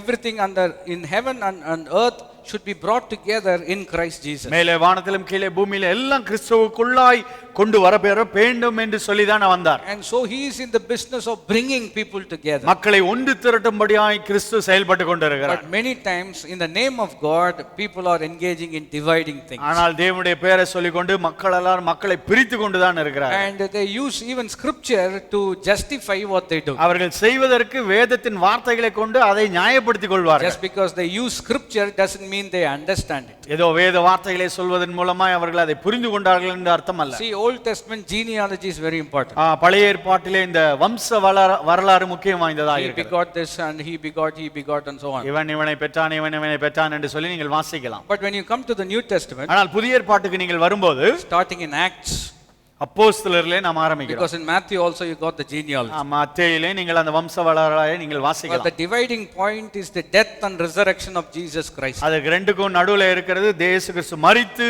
உயிர் தெழுந்த காரியம் தான் அதுக்கு வித்தியாசம். What is today's date? இன்றைக்கு நாள் என்ன நாளா இருக்கிறது? தேதி என்ன? சொல்லுங்க, என்ன தேதி இன்னைக்கு? 27. The moment you acknowledge today is 27th of April 2016. இன்றைக்கு ஏப்ரல் 27 2016 என்று நீங்கள் சொல்லும்போது you are acknowledging the fact that Christ divided history into two. இயேசு கிறிஸ்து வரலாறை இரண்டாக பிரித்தார் என்பதை நீங்கள் ஒத்துக்கொள்கிறீர்கள். Before Christ. அதற்கு முன்பு என்று சொல்லும்போது கிறிஸ்துவுக்கு முன்பாக இருக்கிறது. After Christ died and rose again, there is a new chapter being opened. கிறிஸ்து மரித்து உயிர் தெழுந்ததற்கு பிற்பாடு ஒரு புதிய ஏற்பாடை தேவன் உருவாக்கினார். And in the New Testament, புதிய ஏற்பாட்டிலே the moment Christ rose again from the dead, மரித்து கிறிஸ்து உயிரோடு எழுந்த உடனே genealogy never gets any importance. வம்ச வரலாறுக்கு எந்த முக்கியத்துவம் அங்க கொடுக்கப்படவில்லை. Only one word is used. ஒரே ஒரு வார்த்தை தான் சொல்லப்பட்டிருக்கிறது. In Christ. கிறிஸ்துவுக்குள். சொல்லுங்கள், யாருக்குள்? கிறிஸ்துவுக்குள். In Christ. கிறிஸ்துவுக்குள். If he is in Christ, கிறிஸ்துவுக்குள்ளா இருப்போம் என்றால் then we are in the same family. நாம் அதே ஒரே இதுல தான் இருக்கோம். Doesn't matter about our genealogy. நம்முடைய வம்ச வரலாறுல பொருளே இல்லை. Doesn't matter where we live, where we belong. நாம் எங்க இருந்தாலும் சரி, எப்படிப்பட்டவர்களா இருந்தாலும் சரி. Why is that very important? ஏன் அது முக்கியம் வாய்ந்ததா இருக்கிறது? If Satan has to be crushed under your feet, சாத்தான் உங்கள் கால்களுக்கு கீழாக நசுக்கப்பட வேண்டும் என்றால் you need to understand truth. சத்தியத்தை நீங்கள் அறிந்து கொள்ள வேண்டும். Because only the truth will set you free. சத்தியம் மாத்திரம் தான் உங்களை விடுதலையாக்கும். So he brought peace between us and God. தேவனுக்கும் நமக்கும் சமாதானத்தை அவர் உண்டு பண்ணினார். Between each other. ஒவ்வொருவருக்கொருவர் நடுவிலே சமாதானத்தை கொண்டு வந்தார். Now how is he going to help us overcome the devil and enjoy the peace that comes from it? எப்படி பிசாசை ஜெயித்து அந்த சமாதானத்தை நம்முடைய வாழ்க்கையில அனுபவிக்கும்படி உதவி செய்ய போகிறார். Come with me to Revelation chapter 12. வெளிப்படுத்தல் 12ஆம் அதிகாரத்துக்கு திருப்பி கொள்ளுங்கள். Starting verse 10 onwards. 10ஆம் வசனத்திலிருந்து நீங்கள் வாசிக்கலாம். You will find how God enables us to overcome the devil. எப்படி பிசாசை ஜெயிக்கும்படி தேவன் உதவி செய்கிறார் என்று. It says, I heard a loud voice in heaven saying, வானத்திலே ஒரு பெரிய சத்தம் உண்டாகி, now the salvation and the power and the kingdom of our God and the authority of Christ have come, for the accuser of the brethren has been thrown down, who accuses them before our God day and night. இப்பொழுது ரட்சிப்பும் வல்லமையும் நம்முடைய தேவனுடைய ராஜ்யமும் அவருடைய கிறிஸ்துவின் அதிகாரமும் உண்டாயிருக்கிறது. இரவும் பகலும் நம்முடைய தேவனுக்கு முன்பாய் நம்முடைய சகோதரன் மேல் குற்றம் சுமத்தும் பொருட்டு அவர்களை மேலே குற்றம் சாட்டுகிறவன் கீழே தள்ளப்பட்டான். So verse 10 talks about the fall of the devil. பிசாசு தள்ளப்பட்டதை குறித்து இந்த இடத்திலே சொல்லப்பட்டிருக்கிறது. The accuser of the brethren has been hurled down. சகோதரனை குற்றம் சொல்லுகிறவன் தள்ளப்பட்டான் என்று சொல்லி வாசிக்கிறோம். What is the one chief job of the devil? பிசாசுக்கு ஒரு முக்கியமான வேலை என்னவா இருந்தது? Is to constantly accuse you. தொடர்ந்து உங்களை குற்றம் சொல்லிக் கொண்டே இருப்பது. And we were the accused. நாம் குற்றம் சாட்டப்பட்டவர்களாக இருந்தோம். In truth we did commit mistakes. உண்மையாய் நாம் தவறு செய்துதான் இருந்தோம். But since Christ has dealt with our sin on the cross of Calvary, Kalvari சிலுவையிலே நம்முடைய பாவங்களுக்கு தேவன் ஒரு பரிகாரத்தை கொண்டு வந்தபடியால் and our slate has been wiped clean, நாம் சுத்தமாக்கப்பட்டிருக்கிறோம். therefore he has got nothing to accuse, he has been hurled down. இப்படியாக அவனுக்கு குற்றம் சாட்டுவதற்கு ஒன்றுமே இல்லை, அவனை கீழே தள்ளிவிட்டார். And it talks about the victory of Christ and the defeat of the devil. எப்படி கல்வாரியிலே தேவன் வெற்றி சிறந்தார், சாத்தான் எப்படி தள்ளப்பட்டு போனான், தோற்கடிக்கப்பட்டான் என்று சொல்லி வாசிக்கிறோம். Verse 11 talks about how we can overcome, or how we can overcome the devil in our life. 11ஆம் வசனத்திலே நாம் எவ்வாறாக பிசாசை ஜெயிக்க முடியும் என்று சொல்லி வாசிக்கிறோம். Or how they overcame the devil. இல்லாவிட்டால் அவர்கள் எப்படி பிசாசை ஜெயித்தார்கள் என்று சொல்லி வாசிக்கலாம். The Bible says they overcame the devil because of the blood of the lamb and because of the word of their testimony. ஆட்டுக்குட்டியின் இரத்தத்தினாலும் தங்கள் சாட்சியின் வசனத்தினாலும் அவரை ஜெயித்தார்கள். So he has already won. அவர் ஏற்கனவே ஜெயித்து விட்டார். Now who needs to win now? இப்பொழுது யார் ஜெயிக்க வேண்டும்? It's you and me. நீங்களும் நானும் ஜெயிக்க வேண்டும். He has already defeated the devil. ஏற்கனவே இயேசு பிசாசை ஜெயித்து விட்டார். But the Bible says the God of peace will soon crush Satan under your feet. ஆனால் வேதம் சொல்கிறது சமாதானத்தின் தேவன் சீக்கிரமாய் சாத்தானை உங்கள் கால்களுக்கு கீழாய் நசுக்கி போடுவார். How are we going to overcome? அப்படி என்றால் நாம் எவ்வாறாக ஜெயிக்க போகிறோம்? Two very important things. இரண்டு காரியங்கள். The Bible says through the blood of the lamb. ஆட்டுக்குட்டியின் இரத்தத்தினால் என்று சொல்லப்பட்டிருக்கிறது. Why is the blood very important? ஏன் இரத்தம் முக்கியம் வாய்ந்ததாக இருக்கிறது? Because the blood deals with the sin of our lives. நம்முடைய வாழ்க்கையின் பாவங்களை இரத்தம் சுத்திகரிக்கிறதா இருக்கிறது. Without the shedding of blood there is no remission of sins. இரத்தம் சிந்துதல் இல்லாமல் பாவ மன்னிப்பில்லை என்று சொல்லி வேதம் சொல்கிறது. It deals with the penalty of sin. பாவத்திற்கு பாவத்தினுடைய தண்டனையை அது கையாளுகிறது. It deals with the penalty of sin. இந்த பாவத்தின் தண்டனையை அது கையாளுகிறதா இருக்கிறது. Not only the penalty but also the power over sin. தண்டனை மாத்திரமல்ல அந்த வல்லமையும் அது எடுத்து போட்டதா இருக்கிறது. And the blood does it all. இரத்தம் அதை எல்லாவற்றையும் செய்கிறதா இருக்கிறது. And that is why the Bible says they overcame him by the blood of the lamb. அப்படி ஆட்டுக்குட்டியின் இரத்தத்தினாலே அதை ஜெயித்தார்கள் என்று சொல்லி இங்க வாசிக்கிறோம். Why is that very important? ஏன் இது முக்கியத்துவம் வாய்ந்ததா இருக்கிறது? Why? Because the blood deals with sin. ஏனென்றால் இரத்தமானது பாவத்திற்கு ஒரு பிராயச்சித்தமாய் கொடுக்கப்பட்டது. Again, why is that very important? ஏன் அது முக்கியம் வாய்ந்ததா இருக்கிறது? Because it is sin which gives room for the devil to have authority in your life. பாவம் தான் பிசாசு உங்கள் மேல் அதிகாரத்தை செய்யும்படியாய் இடம் கொடுக்கிறதா இருக்கிறது. Remember the Bible says, வேதம் சொல்லுகிறதை ஞாபகப்படுத்திக் கொள்ளுங்கள். Ephesians 4:29, do not give any room for the devil. எபேசியர் 4:29 பிசாசுக்கு இடம் கொடாதிருங்கள் என்று சொல்லப்பட்டிருக்கிறது. And how do we give room for the devil? எப்படி பிசாசுக்கு நாம் இடம் கொடுக்கிறோம்? Remember he is already defeated. ஏற்கனவே அவன் அடிக்கப்பட்டிருக்கிறான். But how come he's got so much influence? எப்படி அவனால் நம்ம மேல் தாக்கம் செலுத்த முடிகிறது?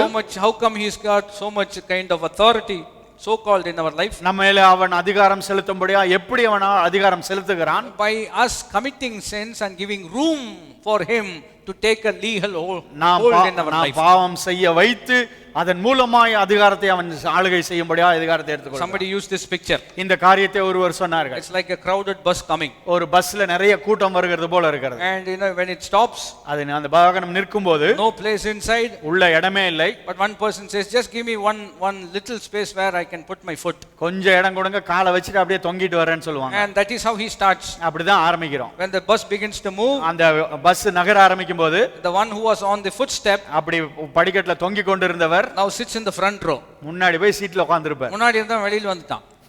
You understand? That's how the devil works. பிசாசு விதமாக தான் வேலை செய்கிறான். You give him little room, கொஞ்சம் இடம் கொடுத்தீங்கன்னா, and he will use that room and he will begin to take control over your entire life. அந்த இடத்தை அவன் எடுத்துக்கொண்டு உங்கள் வாழ்க்கையில முழுவதும் ஆளுகை செய்யும்படியா இடத்தை நிரப்பி விடுவான். That is why the Bible says do not give him any room. அதனால தான் பிசாசுக்கு இடம் கொடாதிருங்கள் என்று வேதம் சொல்லுகிறது. And again the authority is with you. அந்த அதிகாரம் உங்கள் கையில தான் இருக்கிறது. He cannot take room without you giving him the authority to do so. நீங்கள் பிசாசுக்கு இடம் கொடுத்து அதிகாரத்தை கொடுக்காமல் அவன் அவ்விதமாய் உங்கள் வாழ்க்கையில அதிகாரத்தை எடுத்துக்கொள்ள முடியாது. Remember, God has taken away all the authority from him. எல்லா அதிகாரத்தையும் பிசாசின் இடத்திலிருந்து இயேசு கிறிஸ்து எடுத்து போட்டார். And he has given it to you. உங்கள் கையிலே அந்த அதிகாரத்தை கொடுத்திருக்கிறார். Now how come he's got authority? அப்படி என்றால் அவனுக்கு எப்படி அந்த அதிகாரம் இருக்கிறது? You have given him authority to operate in your life. உங்கள் வாழ்க்கையில செய்யும்படியாய் நீங்கள் அந்த அதிகாரத்தை அவனுக்கு பிசாசு கையில கொடுத்துட்டீங்க. How do you give him authority? எப்படி நீங்கள் பிசாசுக்கு அதிகாரம் கொடுக்கிறீர்கள்? When you toy with sin, நீங்கள் பாவத்தோடு விளையாடும் போது, when you begin to loosen your diligence, உங்கள் சுய ஜாக்கிரதையை இழந்து போகும் பொழுது you become very slack. நீங்கள் அப்படியாக ஜாக்கிரதை அற்றவர்களாய் இருக்கும்போது கவனக்குறைவாய் விட்டு விடுகிறீர்கள். Then you begin to slowly kind of backslide. கொஞ்சம் கொஞ்சமாய் பின்வாங்க ஆரம்பிப்பீர்கள். And then you begin to give room to the devil. அப்படி பிசாசுக்கு நீங்கள் கொஞ்சம் கொஞ்சமாய் இடம் கொடுக்க ஆரம்பிக்கிறீர்கள். And as a result of that, அதன் மூலமா என்ன நடக்கிறது? one foothold, ஒரு இடம் கொடுத்திருப்பீர்கள் கால் வைப்பதற்கு. he will make that a very strong hold in your life. அதை உங்கள் வாழ்க்கையிலே உறுதியாய் அந்த இடத்தை அவன் பிடித்துக் கொள்வான். But God is saying tonight, ஆனால் இந்த ராத்திரி வேளையிலே தேவன் சொல்லுகிறார், he will crush Satan under your feet. தேவன் உங்கள் கால்களுக்கு கீழாக சாத்தானை நசுக்கி போடுவார். Hallelujah. Hallelujah. Whether he's got strongholds in your mind, உங்கள் மனதிலே ஒரு பெரிய அடித்தளத்தை பிசாசு வைத்திருந்தாலும் சரி, now God can crush it in the name of Jesus. இயேசு கிறிஸ்துவின் நாமத்தினாலே தேவன் அதை நசுக்கி போட முடியும். That is why the blood is very very important. அதனால தான் இயேசு கிறிஸ்துவின் ரத்தம் முக்கியம் வாய்ந்ததா இருக்கிறது. When we were growing up, சிறு பிள்ளைகளாய் வளரும்போது, whenever you get afraid, பயப்படும் நேரத்துல எல்லாம் they will used to say it like this. இப்படி சொல்லும்படி சொல்லி கொடுப்பார்கள். இயேசுவின் ரத்தம் ஜெயம்னு சொல்லுங்க. Victory in the blood of Jesus. இயேசு கிறிஸ்துவின் ரத்தம் ஜெயம் என்று சொல்லு என்று சொல்வார்கள். That is what they teach people. அப்படிதான் மக்களுக்கு சொல்லி கொடுப்பார்கள். Are you afraid?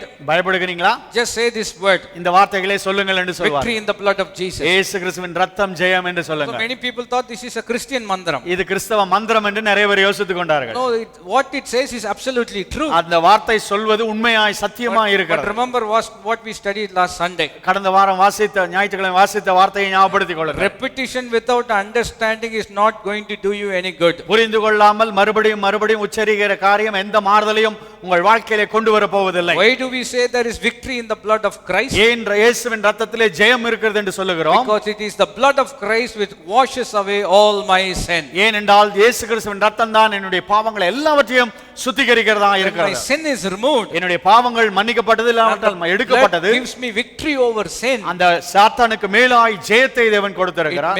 Make sure that there is no room for the devil to operate. நம்முடைய வாழ்க்கையிலே பிசாசு செயல்படுவதற்கு அங்க இடமே இல்லை. Hallelujah. Hallelujah. And that is how he is going to give you victory in your life. அப்படிதான் இயேசு உங்கள் வாழ்க்கையிலே ஜெயத்தை கொடுக்கிறவராய் இருக்கிறார். The devil is a very crafty person.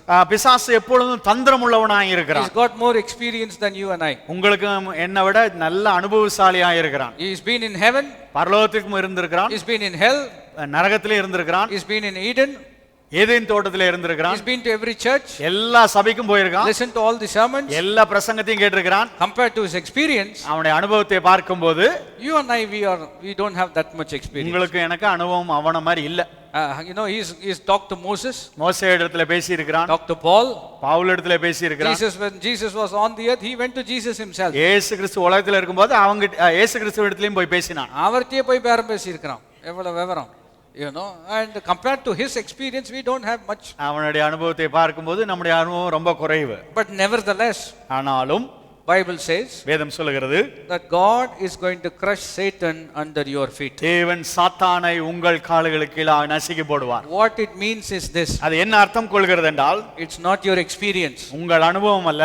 It's what Christ has done on the cross of Kalvari சிலுவையிலே கிறிஸ்து எதை செய்து முடித்தாரோ அதனாலே. So the Bible says they overcame the devil by the blood of the lamb. அங்கே ஆட்டுக்குட்டியின் இரத்தத்தினாலே பிசாசை ஜெயித்தார்கள் என்று வாசிக்கிறோம். And by the word of their testimony. தங்கள் சாட்சியின் வசனத்தினால் அவனை ஜெயித்தார்கள். That is another key aspect that we need to understand. அந்த இன்னொரு திறவுகோலான வார்த்தையை நாம் புரிந்து கொள்ள வேண்டும். By the word of their testimony. தங்கள் சாட்சியின் வசனம் என்று சொல்லப்படுகிறது. In other words, what does it simply mean? அது என்ன அர்த்தம் கொள்கிறது? They began to confess what the blood of Christ has done for them.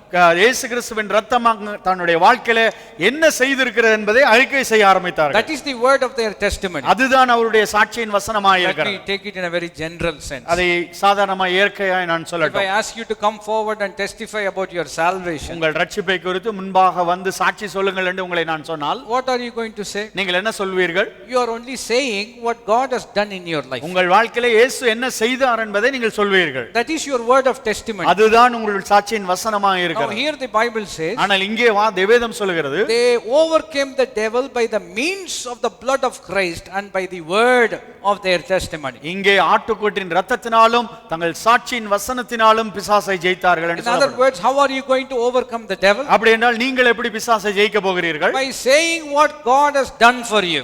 தேவன் என்ன செய்திருக்கிறாரோ அதை சொல்வதன் மூலமாய் ஜெயிக்க முடியும். By what he has done for you personally. உங்கள் தனிப்பட்ட வாழ்க்கையிலே தேவன் என்ன செய்திருக்கிறாரோ அதை சொல்லி. Believe that Jesus died for you. தேவன் உங்களுக்காய் மரித்தார். எனக்காக மரித்தார் என்று எத்தனை பேர் நம்புகிறீர்கள்? மரித்தார் உண்மைதான். எனக்காக மரித்தார். He died for me.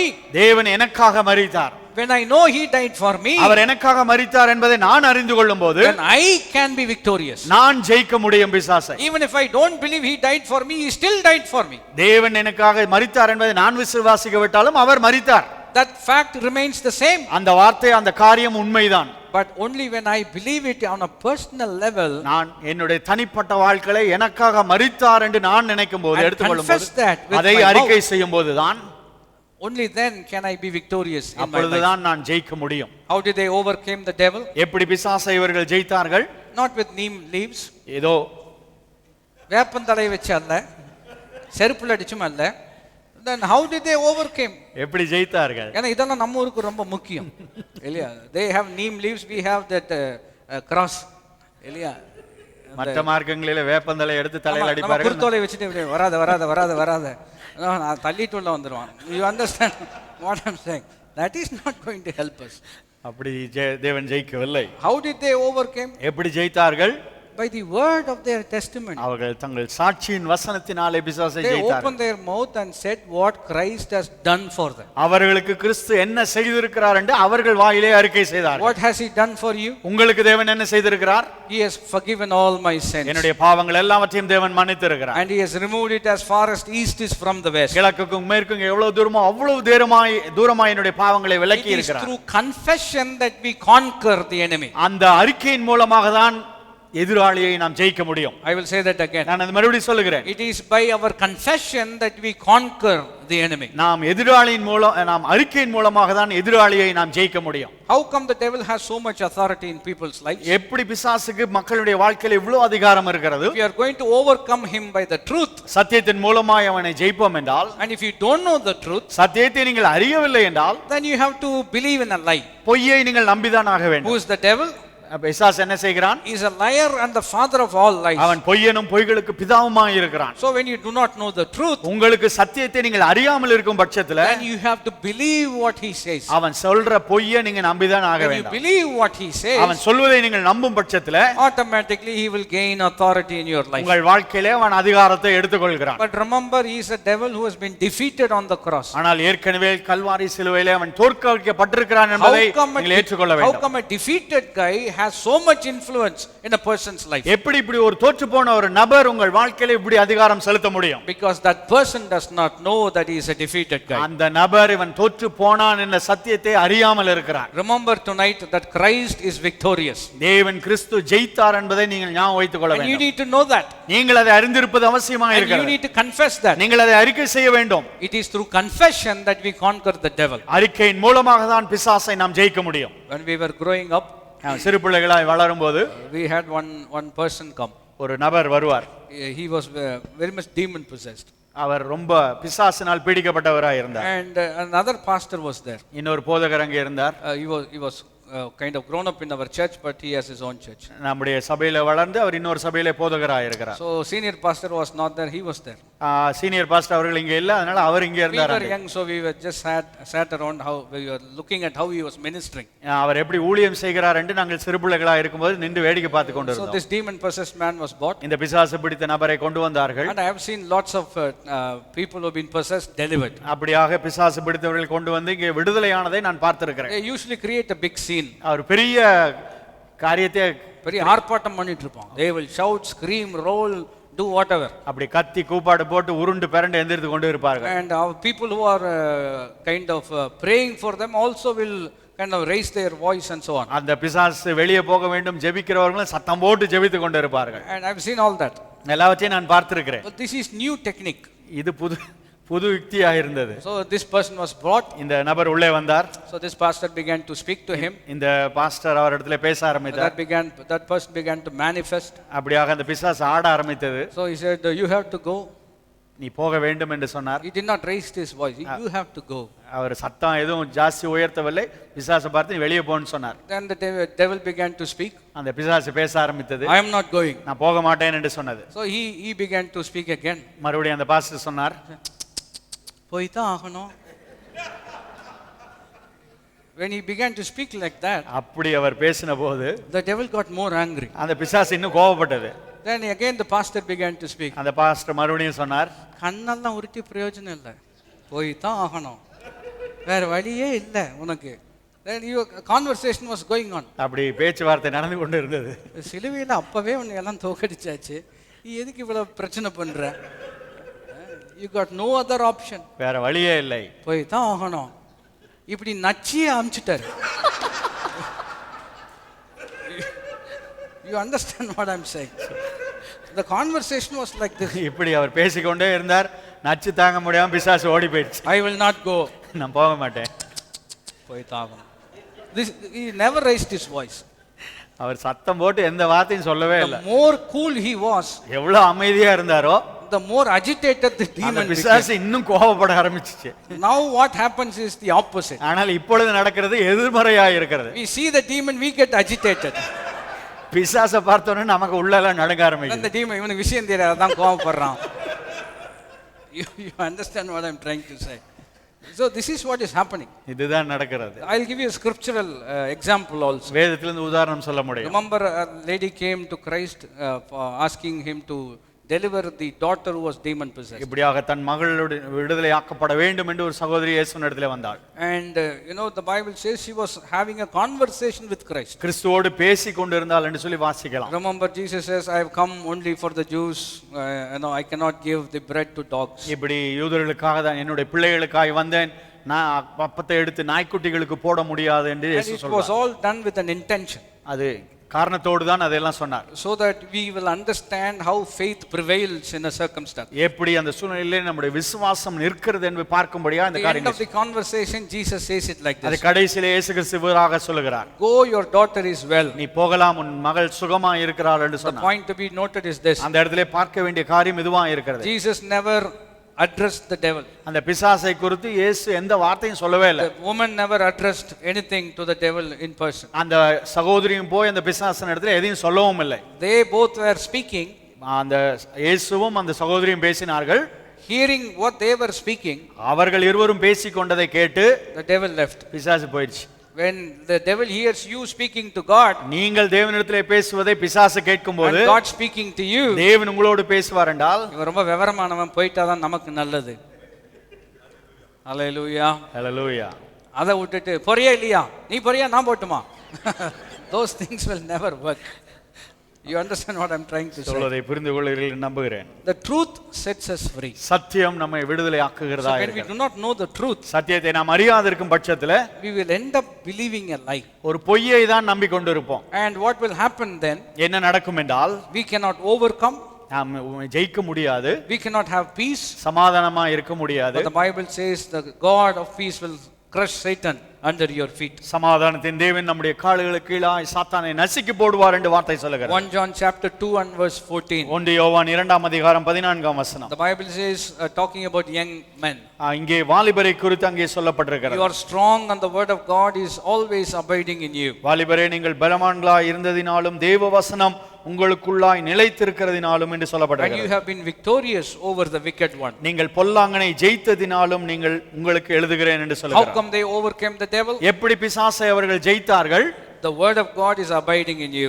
தேவ வசனம் அவர்களுக்குள்ளாய் இருந்தது. In other words, how do you overcome the enemy? எப்படி பிசாசை நாம் ஜெயிக்க முடியும்? It's through the word of God. தேவ வார்த்தையின் மூலமாக தான் ஜெயிக்க முடியும். Jesus demonstrated in Luke's Gospel chapter 4. லூக்கா 4ஆம் அதிகாரத்திலே இயேசு அதை செய்து காண்பித்தார். And the devil is throwing a temptation at him. அப்படி பிசாசு ஒரு சோதனை அவர்களிடத்திலே சொல்லும்போது How did he overcome? எப்படி இயேசு பிசாசை ஜெயித்தார்? He said, it is written, man shall not live by bread alone, but by every word that proceeds from the mouth of God. வேதத்திலே இப்படி எழுதி இருக்கிறது, மனுஷன் அப்பத்தினால் மாத்திரமல்ல தேவ வாயிலிருந்து புறப்படும் ஒவ்வொரு வார்த்தையினாலும் பிழைப்பான் என்று The சொல்லப்பட்டிருக்கிறது. next temptation. அடுத்த சோதனை என்ன இருக்கிறது? Again Jesus says, it is written. இது எழுதி இருக்கிறது என்று அடுத்த சோதனைக்கும் The சொன்னார். next temptation, it is also written. அடுத்த சோதனைக்கும் அதே தான் சொன்னார், இப்படி எழுதி இருக்கிறது And என்று. how did he overcome? எப்படி ஜெயித்தார் இயேசு? By quoting the written word. இயேசு கிறிஸ்து தேவ வார்த்தையை சொல்லி பிசாசை ஜெயித்தார். Because he had an understanding of what that word meant. ஏன் தேவனுடைய வார்த்தை என்ன சொன்னது என்பதை இயேசு புரிந்திருந்தார். And how are you going to overcome? அப்படி என்றால் நீங்கள் எவ்வாறாக ஜெயிக்க போகிறீர்கள்? By following Jesus. இயேசு கிறிஸ்துவை பின்பற்றி நீங்களும் ஜெயிக்கலாம். You cannot improve on what God has done. இயேசு கிறிஸ்து ஏற்கனவே செய்ததை இன்னும் நன்றாக செய்ய முடியாது. No, you just follow what he இயேசு says. செய்ததை நீங்கள் பின்பற்றினால் போதும். Hallelujah. Hallelujah. How did he overcome? எப்படி நீங்கள் ஜெயிக்க முடியும்? Through the confession of the word. தேவ வார்த்தையை அறிக்கை செய்வதன் மூலமாக. Now we are living in a much more victorious ground. இப்பொழுது அதிகமாய் ஜெயிக்கக்கூடிய சூழ்நிலையிலே நாம் இருக்கிறோம். Because the blood has already been shed. ஏனென்றால் ஏற்கனவே நமக்கென்று தேவனுடைய இரத்தம் சிந்தப்பட்டிருக்கிறது. Sin has been atoned for. ஏற்கனவே பாவம் பரிகரிக்கப்பட்டிருக்கிறது. Now we can overcome by the word of our testimony. நாம் சாட்சியின் வசனத்தை கொண்டு பிசாசை நாம் ஜெயிக்க முடியும். Again a word is found in Romans chapter 16. ரோமர் 16ஆம் அதிகாரத்தில் இப்படி ஒரு வார்த்தை சொல்லப்பட்டிருக்கிறது. The Bible says the God of peace will soon crush Satan under your feet. சமாதானத்தின் தேவன் சாத்தானை சீக்கிரமாய் உங்கள் கால்களுக்கு கீழாக நசுக்கி போடுவார். The word soon. சீக்கிரமாய் என்ற வார்த்தை இங்கே சொல்லப்பட்டிருக்கிறது. Now a question needs to be asked. அங்கே ஒரு கேள்வி கேட்கப்பட வேண்டும். How soon is soon? எவ்வளவு சீக்கிரம் சீக்கிரமாய் இருக்கிறது? சீக்கிரம்னா எவ்வளவு சீக்கிரம்? You understand? Behold, I am coming quickly, the Bible says. இதோ சீக்கிரமாய் வருகிறேன் என்று வேதம் சொல்லுகிறது. It's been 2016 years. இது 2016 ஆண்டுகள் ஆகிவிட்டது சொல்லி. But he is going to come quickly. ஆனால் நிச்சயமாய் சீக்கிரமாய் வரப்போகிறார். Is it going to be that kind of quickly? You understand what I am trying to say? அவ்வளவு சீக்கிரம் என்று சொல்லி இவ்வளவு நாள் தாமதமானது போல இருக்கிறதா? How soon is soon? அப்படி என்றால் சீக்கிரம் என்று சொன்னால் எவ்வளவு சீக்கிரம்? How many of you understand the question that I am asking? கேட்கிற கேள்வியை புரிந்து கொண்டீர்களா? The Bible says the God of peace will soon crush Satan under your feet. வேதம் சொல்கிறது சமாதானத்தின் தேவன் சீக்கிரமாய் சாத்தானை உங்கள் கால்களுக்கு கீழாய் நசுக்கி போடுவார். How soon is soon? அப்படி என்றால் எவ்வளவு சீக்கிரமாய் அதை செய்ய போகிறார்? This is how I understand it. இவ்வளவு இப்படிதான் நான் அதை புரிந்து கொள்கிறேன். As soon as you understand the truth, நீங்கள் சத்தியத்தை அறிந்து கொண்ட உடனே, that is how soon he is going to crush Satan under your feet. எவ்வளவு சீக்கிரம் நீங்க புரிந்து கொள்கிறீர்களோ அவ்வளவு சீக்கிரமாய் சாத்தானை உங்கள் கால்களுக்கு கீழாய் நசுக்கி போடுவார். Hallelujah. Hallelujah. As soon as you understand the truth, நீங்கள் சத்தியத்தை புரிந்து கொண்ட உடனே, that is the moment when you begin to overcome the devil in your life. அந்த நேரத்தில் நிமிஷத்தில் தான் சாத்தானை நீங்கள் ஜெயிக்க ஆரம்பிக்கிறீர்கள். Remember Deuteronomy chapter 8. உபாகமம் 8ஆம் அதிகாரத்திலே வாசிப்பீர்கள் The என்றால் Bible says God, took you through the wilderness for 40 years 40 வருஷமாய் வனாந்தரத்து வழியாய் இஸ்ரவேல் ஜனங்களை தேவன் நடத்தி to சென்றார். teach you one lesson. ஒரே ஒரு பாடத்தை அவர்கள் கற்றுக்கொள்ளும்படியாய். What is that one lesson? அது ஒரு பாடம் என்னவா இருந்தது? Man shall not live by bread alone but by every word that proceeds from the mouth of God. மனுஷன் அப்பத்தினால் மாத்திரமல்ல தேவ வாயிலிருந்து புறப்படும் ஒவ்வொரு வார்த்தையினாலும் பிழைப்பான் என்பதை அறிந்து கொள்ளும்படியாய். How long did it take for them to understand the truth? அந்த இஸ்ரவேல் ஜனங்கள் அந்த சத்தியத்தை அறிந்து கொள்வதற்கு எத்தனை நாட்கள் பிடித்தது? 40 years. 40 வருஷம். Does it mean the teacher was not very good? அப்படி என்றால் சொல்லிக் கொடுத்த ஆசிரியர் சரியில்லையா? No, God was teaching them. தேவன் தான் அவர்களுக்கு சொல்லிக் கொடுத்தார். He is the best teacher. அவர்தான் நல்ல ஆசாரியராய் போதகராய் இருக்கிறார். But it took them 40 years to learn. ஆனால் அதை கற்றுக்கொள்வதற்கு 40 வருடமாய் அவர்களுக்கு ஆயிற்று. So it was for them soon means 40 years. அவர்களுக்கு சீக்கிரம் என்று சொன்னபோது 40 வருஷம் ஆயிடுச்சு. உங்களுக்கு எப்படி? You understand what I am trying to say? சொல்வது One lesson 40 years. ஒரு பாடம் கற்றுக்கொள்வதற்கு அவர்களுக்கு 40 வருடம் ஆயிற்று. The whole lesson is about faith. அங்கே விசுவாசத்தை குறித்து தான் பாடமாய் இருந்தது. Man will not live by bread alone but by every word that comes out of the mouth of God. மனுஷன் அப்பத்தினால் மாத்திரமல்ல தேவ வாயிலிருந்து புறப்படும் ஒவ்வொரு வார்த்தையினாலும் பிழைப்பான் என்பதுதான் அது How சத்தியம். does faith come? விசுவாசம் எப்படி வருகிறது? By hearing. கேள்வியினால் வருகிறது. Hearing what God is saying. எதை தேவன் சொல்லுகிறாரோ அதை கேட்பதன் மூலமாய் வருகிறது. How does the just live? எப்படி நீதிமான் பிழைப்பான்? சொல்லுங்கள்.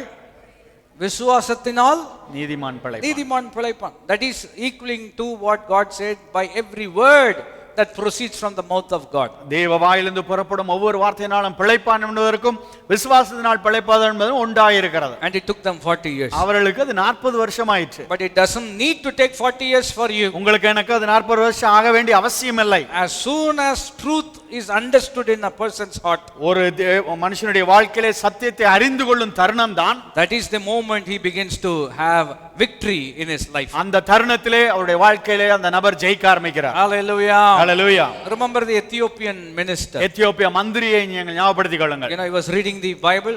வேதத்தை வாசித்துக் கொண்டிருந்தார். He could not understand. அந்த வார்த்தைகளை அவரால் புரிந்து கொள்ள முடியவில்லை. Philip was giving him the explanation. பிலிப்பு அவர்களுக்கு எல்லாவற்றையும் விளக்கி சொல்லிக் கொண்டிருந்தார். About what happened on the cross of Calvary. Kalvari சிலுவையில் என்ன நடந்தது என்று சொன்னார். And having understood, அதை புரிந்து கொண்ட உடனே the Bible says they came to a place where there was water. அங்கே தண்ணீர் இருக்கிற ஒரு இடத்திற்கு வந்தார்கள் என்று சொல்லி நீங்கள் வாசிக்கலாம். Immediately the minister said stop. அந்த எத்தியோப்பிய மந்திரி உடனே நிற்கும்படி சொன்னார். He says, what is stopping me from getting baptized because there is water?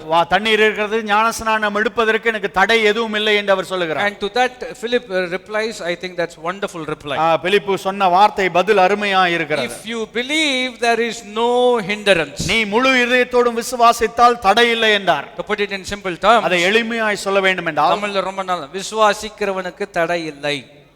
வாய் திறந்து சொல்லுங்கள், விசுவாசிக்கிறவனுக்கு தடை இல்லை. தடை இல்லை. விசுவாசிக்கிறவன்னா யாரு? புரிந்து கொண்டவனுக்கு தடை இல்லை. Remember, let me put it in another context. இன்னொரு வகையிலே நான் அதை சொல்லட்டும். It is not that they had only water there. அந்த இடத்துல தண்ணீர் இருந்தது மாத்திரம் என்று அர்த்தம் அல்ல. The minister must have had water in the jug also. அந்த எத்தியோப்பிய மந்திரி ஜக்ல கூட தண்ணி வச்சிருக்கலாம். So he had water already. ஏற்கனவே அவருக்கு தண்ணி இருந்தது. But he understood the truth. ஆனால் சத்தியத்தை அவர் புரிந்து கொண்டார். It is not jug. தன் ஜக்ல இருக்க தண்ணி இல்ல. புரியுதா? This is something of us மக்கள தண்ணி வச்சு மேல தொளிச்சிட்டு போறது இல்ல. That is not. He understood to be baptized is to be immersed.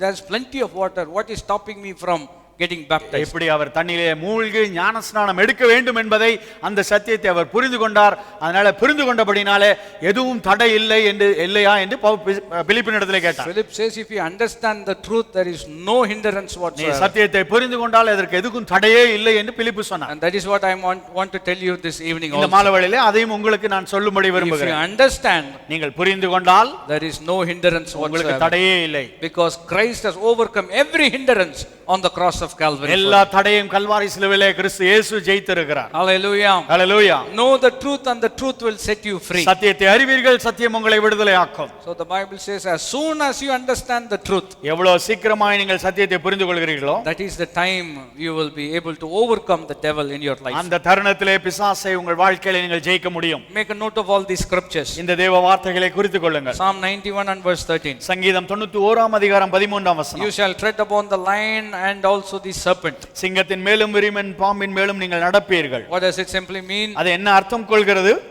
Lion talks about power. சிங்கம் என்று சொல்லும்போது ஒரு வல்லமுள்ள பிராணியாய் இருக்கிறது. And serpent talks about craftiness. சர்ப்பம் என்று சொல்லும்போது தந்திரமுள்ள ஒரு பிராணியாய் இருக்கிறது. The Bible says you will walk over the power of the enemy and all his craftiness. இப்படி பிசாசின் வல்லமைகளுக்கு மேலாகவும் தந்திரங்களுக்கு மேலாகவும் நீங்கள் மிதித்து நடப்பீர்கள் என்று வேதம் சொல்லுகிறது. Hallelujah. Hallelujah. Luke's Gospel chapter 10 verse 18 and 19. லூக்கா 10 அதிகாரம் 18 19 வசனங்கள். Says behold I have given you authority and power. இப்படி எல்லாவற்றுக்கு மேலாக உங்களுக்கு அதிகாரத்தை கொடுத்திருக்கிறேன் என்று சொல்லுகிறார். Again English comes to our rescue. ஆங்கிலத்தில் அது நன்றாக இருக்கிறது. Behold. பாருங்கள். Okay. See I have given you power and authority. பாருங்கள் உங்களுக்கு வல்லமையும் அதிகாரத்தையும் கொடுத்திருக்கிறேன் என்று சொல்லுகிறார். Behold is you hold what is being shown to you. ஏற்கனவே உங்களுக்கு காண்பிக்கப்பட்ட காரியங்களை பிடித்துக் கொள்கிறீர்கள். See I have given you power. உங்களுக்கு வல்லமையை கொடுத்திருக்கிறேன் என்பதை பாருங்கள். நீங்கள் பார்க்க வேண்டும் நான் உங்களுக்கு என்னத்தை கொடுத்திருக்கிறேன்? வல்லமையை. I have given you power and authority over every power of the enemy. பிசாசின் எல்லா அதிகாரத்திற்கு மேலாக வல்லமையும் அதிகாரத்தையும் கொடுத்திருப்பதை நீங்கள் பார்க்க வேண்டும். And the Bible says nothing will harm you. ஒன்றும் உங்களை சேதப்படுத்தாது என்று வேதம் சொல்லுகிறது. வாய் திறந்து சொல்லுங்கள் ஒன்றாகிலும் என்னை சேதப்படுத்தாது. என்னை என்ன செய்யாது? சேதப்படுத்தாது. திரும்ப சொல்லுங்கள் ஒன்றாகிலும் என்னை சேதப்படுத்தாது. We need to get that into our heart. உங்கள் இதயங்களிலே அதை ஏற்றுக்கொள்ள வேண்டும். Because many people think the devil will do that, the devil will do this and the other. நிறைய பேர் சொல்வார்கள் பிசாசு இப்படி செஞ்சிருவான் அப்படி செஞ்சிருவான் என்று. No, the Bible Jesus is saying. ஆனால் இயேசு இங்கே சொல்கிறார் none of it will harm you. ஒன்றும் உங்களை சேதப்படுத்தாது. Because greater is he that is in you than he that is in the world. உலகத்திலே இருப்பவனை காட்டிலும் உங்களோடு இருக்கிறவர் பெரியவராய் இருக்கிறார். உங்களுக்குள்ள இருக்கிறவர் பெரியவர். ஆமென். Hallelujah. Hallelujah. If he that is in you is great, உங்களுக்குள்ளாய் இருக்கிறவர் பெரியவராய் இருப்பார் என்றால் what does that make you? உங்களுக்கு அது என்னவாய் இருக்கிறது? It makes you great also. உங்களையும் பெரியவர்களாய் அது மாற்றுகிறது. That is why the Bible says அதனால தான் வேதம் சொல்லுகிறது he will crush Satan under your feet. சாத்தானை உங்கள் கால்களுக்கு கீழாக நசுக்கி போடுவான். Joshua did something wonderful in the Old Testament. பழைய ஏற்பாட்டிலே யோசுவா ஒரு அருமையான காரியத்தை செய்தார். He has defeated 31 kings. 31 ராஜாக்களை ஜெயித்தார். In one particular instance, ஒரு கட்டத்திலே when they defeated a king, ஒரு ராஜாவை ஜெயிக்கும்போது Joshua did not go and kill the king. யோசுவா போய் அந்த ராஜாவை கொலை செய்யவில்லை. Instead they captured him. அவரை உயிரோடு பிடித்தார்கள். He asked his assistants to come. அவருடைய கூட இருந்தவர்களை கொண்டு வர சொன்னார்கள். And he asked him to defeat that king. அந்த ராஜாவை அவர்கள் கொலை செய்யும்படி சொன்னார். What is the principle? அதிலே காரியம் என்னவா இருக்கிறது? Jesus has already won. இயேசு ஏற்கனவே ஜெயித்து விட்டார். திரும்ப ஜெயிக்கணும்னு அவசியம் கிடையாது. Now he finds joy through you overcoming the enemy. நீங்கள் பிசாசை ஜெயிப்பதன் மூலமாய் அவர் சந்தோஷப்படுகிறார். Hallelujah. Hallelujah. let me put it in a very simple context. எளிமையாக அதை நான் உங்களுக்கு சொல்லட்டும். You know, you were driving the car, நீங்கள் காரை ஓட்டி கொண்டிருக்கிறீர்கள், taking the family all over the place. குடும்பத்தை கூட்டிக் கொண்டு போய் Now கொண்டு your children have grown up. இப்பொழுது பிள்ளைகள் வளர்ந்து They விட்டார்கள், got the license themselves. அவர்கள் வாகனத்தை ஓட்டுவதற்கு லைசென்ஸ் பெற்றுக் In fact, கொண்டார்கள். they've got a better car than yours. உங்களை விட நீங்க வச்சிருந்த காரை விட நல்ல காரை வச்சிருக்காங்க. Now you enjoy sitting in their car and letting them drive. இப்பொழுது அவர்கள் காரை ஓட்ட நீங்க பக்கத்துல உட்கார்ந்து சந்தோஷமாய் அனுபவிக்கிறீர்கள். நல்லாலாம் இருந்தா. You understand what I'm trying to say? Now Christ has overcome. இயேசு கிறிஸ்து ஏற்கனவே ஜெயித்து விட்டார். Now he wants you to overcome. நீங்கள் ஜெயிக்கும்படி அவர் And விரும்புகிறார். he has done everything that needs to be done for you to be victorious in this life. ஜெயிக்கும்படியாய் எல்லாவற்றையும் இயேசு ஏற்கனவே செய்து கொடுத்து விட்டார். 2 Corinthians chapter 2 and verse 14. 2 கொரிந்தியர் 2ஆம் அதிகாரம் 14ஆம் வசனம். Thanks be to God who leads us in triumphant procession in Christ Jesus. கிறிஸ்துவுக்குள் எப்பொழுதும் எங்களை விட்டு சிறக்க பண்ணுகிறவருக்கு ஸ்தோத்திரம் என்று சொல்லி வாசிக்கிறோம். I like the English translation of it. ஆங்கில மொழியாக்கம் நன்றாக இருக்கிறது. Triumphant procession in Christ. வெற்றி ஊர்வலத்திலே நடத்துகிறார் என்று சொல்லி வாசிக்கிறோம். Next week we will have lots of processions. அடுத்த வாரம் நிறைய ஊர்வலம் இருக்கு நம்ம நாட்டுல. As we get closer to May 16th, lots of processions. நிறைய மே 16ஆம் தேதி நெருங்க ஊர்வலம்லாம் ரோட்ல நிறைய இருக்கும். Yeah, mama. You see lots of processions. நிறைய ஊர்வலங்களை பார்க்க முடியும். After May 16th, 16ஆம் தேதிக்கு அப்புறம் there will be a procession. அப்பவும் ஊர்வலம் இருக்கும். You know, that procession only one person will come. அப்பொழுது ஒருவர் தான் வருவார். யார் வருவா? ஜெயிச்ச நபர். The one who has been victorious. யார் எலெக்ஷன்ல ஜெயிச்சாங்களோ அவங்க வருவாங்க. And now he will come like this. Before election. எலெக்ஷனுக்கு முன்பாக குமிந்து கைகூப்பி வருவார்கள். After election. எலெக்ஷனுக்கு அப்புறம் This is the last time you see me for the next 5 years. You understand what I'm saying? You know, prior to election, like this. எலெக்ஷனுக்கு முன்பாக கூனி குறுகி வருவார்கள். After election, எலெக்ஷன் முடிஞ்சு ஜெயிச்சா it's like this. கையை டாடா காமிச்சிட்டு போயிடுவாங்க. We have won the election 2000 years ago. இந்த எலெக்ஷன் 2000 வருஷங்களுக்கு No முன்பாக more re-election. இனிமேல் You are election always victorious. எப்பொழுதும் ஜெயித்தவர்கள் தான். நான் சர்ச்சுக்கு வெளியில போகும்போது இப்படி தான் போகணும். You understand? Because Christ has made us victorious. ஏனென்றால் கிறிஸ்து நம்மை ஜெயிக்க வெற்றி சிறக்க பண்ணி இருக்கிறார். அப்பா நாளைக்கு காப்பாத்துப்பா இல்ல He has done it all. ஏற்கனவே தேவன் செய்து முடித்து விட்டார். This is the day that the Lord has made. இன்றைய நாள் தேவன் நமக்கு கொடுத்திருக்கிறார். We will rejoice and be glad. இதிலே நாம் மகிழ்ந்து களிகூர கடவோம். Hallelujah. Hallelujah. Stand to your feet as we look to God in prayer. நாம் எல்லாரும் எழுந்திருப்போம், கண்களை மூடி ஜெபிக்க போகிறோம். Every eye closed as we look to God in prayer. எல்லா கண்களும் மூடி இருக்க ஜெபத்திலே தேவனை நோக்கி பார்ப்போம். For all the wonderful things that He has done for you and for me. உங்களுக்கும் எனக்கும் தேவன் செய்த அருமையான காரியங்களுக்காக. He has won it all on the cross of Calvary. Kalvari சிலுவையிலே எல்லாவற்றிலும் அவர் ஜெயித்திருக்கிறார். Hallelujah. So that you and I can win again on earth. நம்முடைய வாழ்க்கையிலே நாமும் நீங்களும் ஜெயிக்கும்படியாய் தேவன் உதவி செய்திருக்கிறார். Hallelujah. Lift your hands and give thanks to God. கரங்களை உயர்த்தி தேவனுக்கு நன்றி செலுத்துவோமா? Hallelujah. Lord, we thank you this evening. பிதாவே, இந்த மாலைவேளைக்காய் நன்றி செலுத்துகிறோம். For the victory that has already been won on the cross of Calvary. Kalvari சிலுவையிலே நீர் வெற்றி சிறந்தபடியினாலே நன்றி செலுத்துகிறோம். Hallelujah. That we can be victorious even in our circumstances. எங்கள் சூழ்நிலையில் நாங்களும் ஜெயிக்கும்படியாய் எங்களுக்கு கொடுக்கிறவரே, that you are the lifter of our heads. எங்கள் தலைகளை உயர்த்துகிறவரே நன்றி You செலுத்துகிறோம். anoint our heads with oil. எங்கள் தலையை எண்ணெயினால் அபிஷேகம் பண்ணுகிறதுக்காய் In நன்றி front செலுத்துகிறோம். of our enemies. எங்கள் பகஞ்சருக்கு முன்பாய் செய்கிறீர். Our cup is running over. எங்கள் பாத்திரம் நிரம்பி வழிகிறது. And goodness and mercy will follow us all the days of our life. ஜீவனுள்ள நாளெல்லாம் நன்மையும் கிருபையும் எங்கள் வாழ்க்கையிலே தொடர்ந்து வருகிறபடி. Hallelujah. Hallelujah. Let's put our hands together and give the Lord கரங்களை a தட்டி big தேவனுக்கு clap. நன்றி செலுத்துவோமா? Hallelujah. Hallelujah. என்னை காக்கும் கேடகமே, தலையை நிமிர செய்பவரே, என்னை காக்கும் கேடகமே, தலையை நிமிர செய்பவரே, என்றும் உமக்கே ஆராதனை, என்றும் உமக்கே ஆராதனை, என்றும் உமக்கே ஆராதனை, என்றும் உமக்கே ஆராதனை.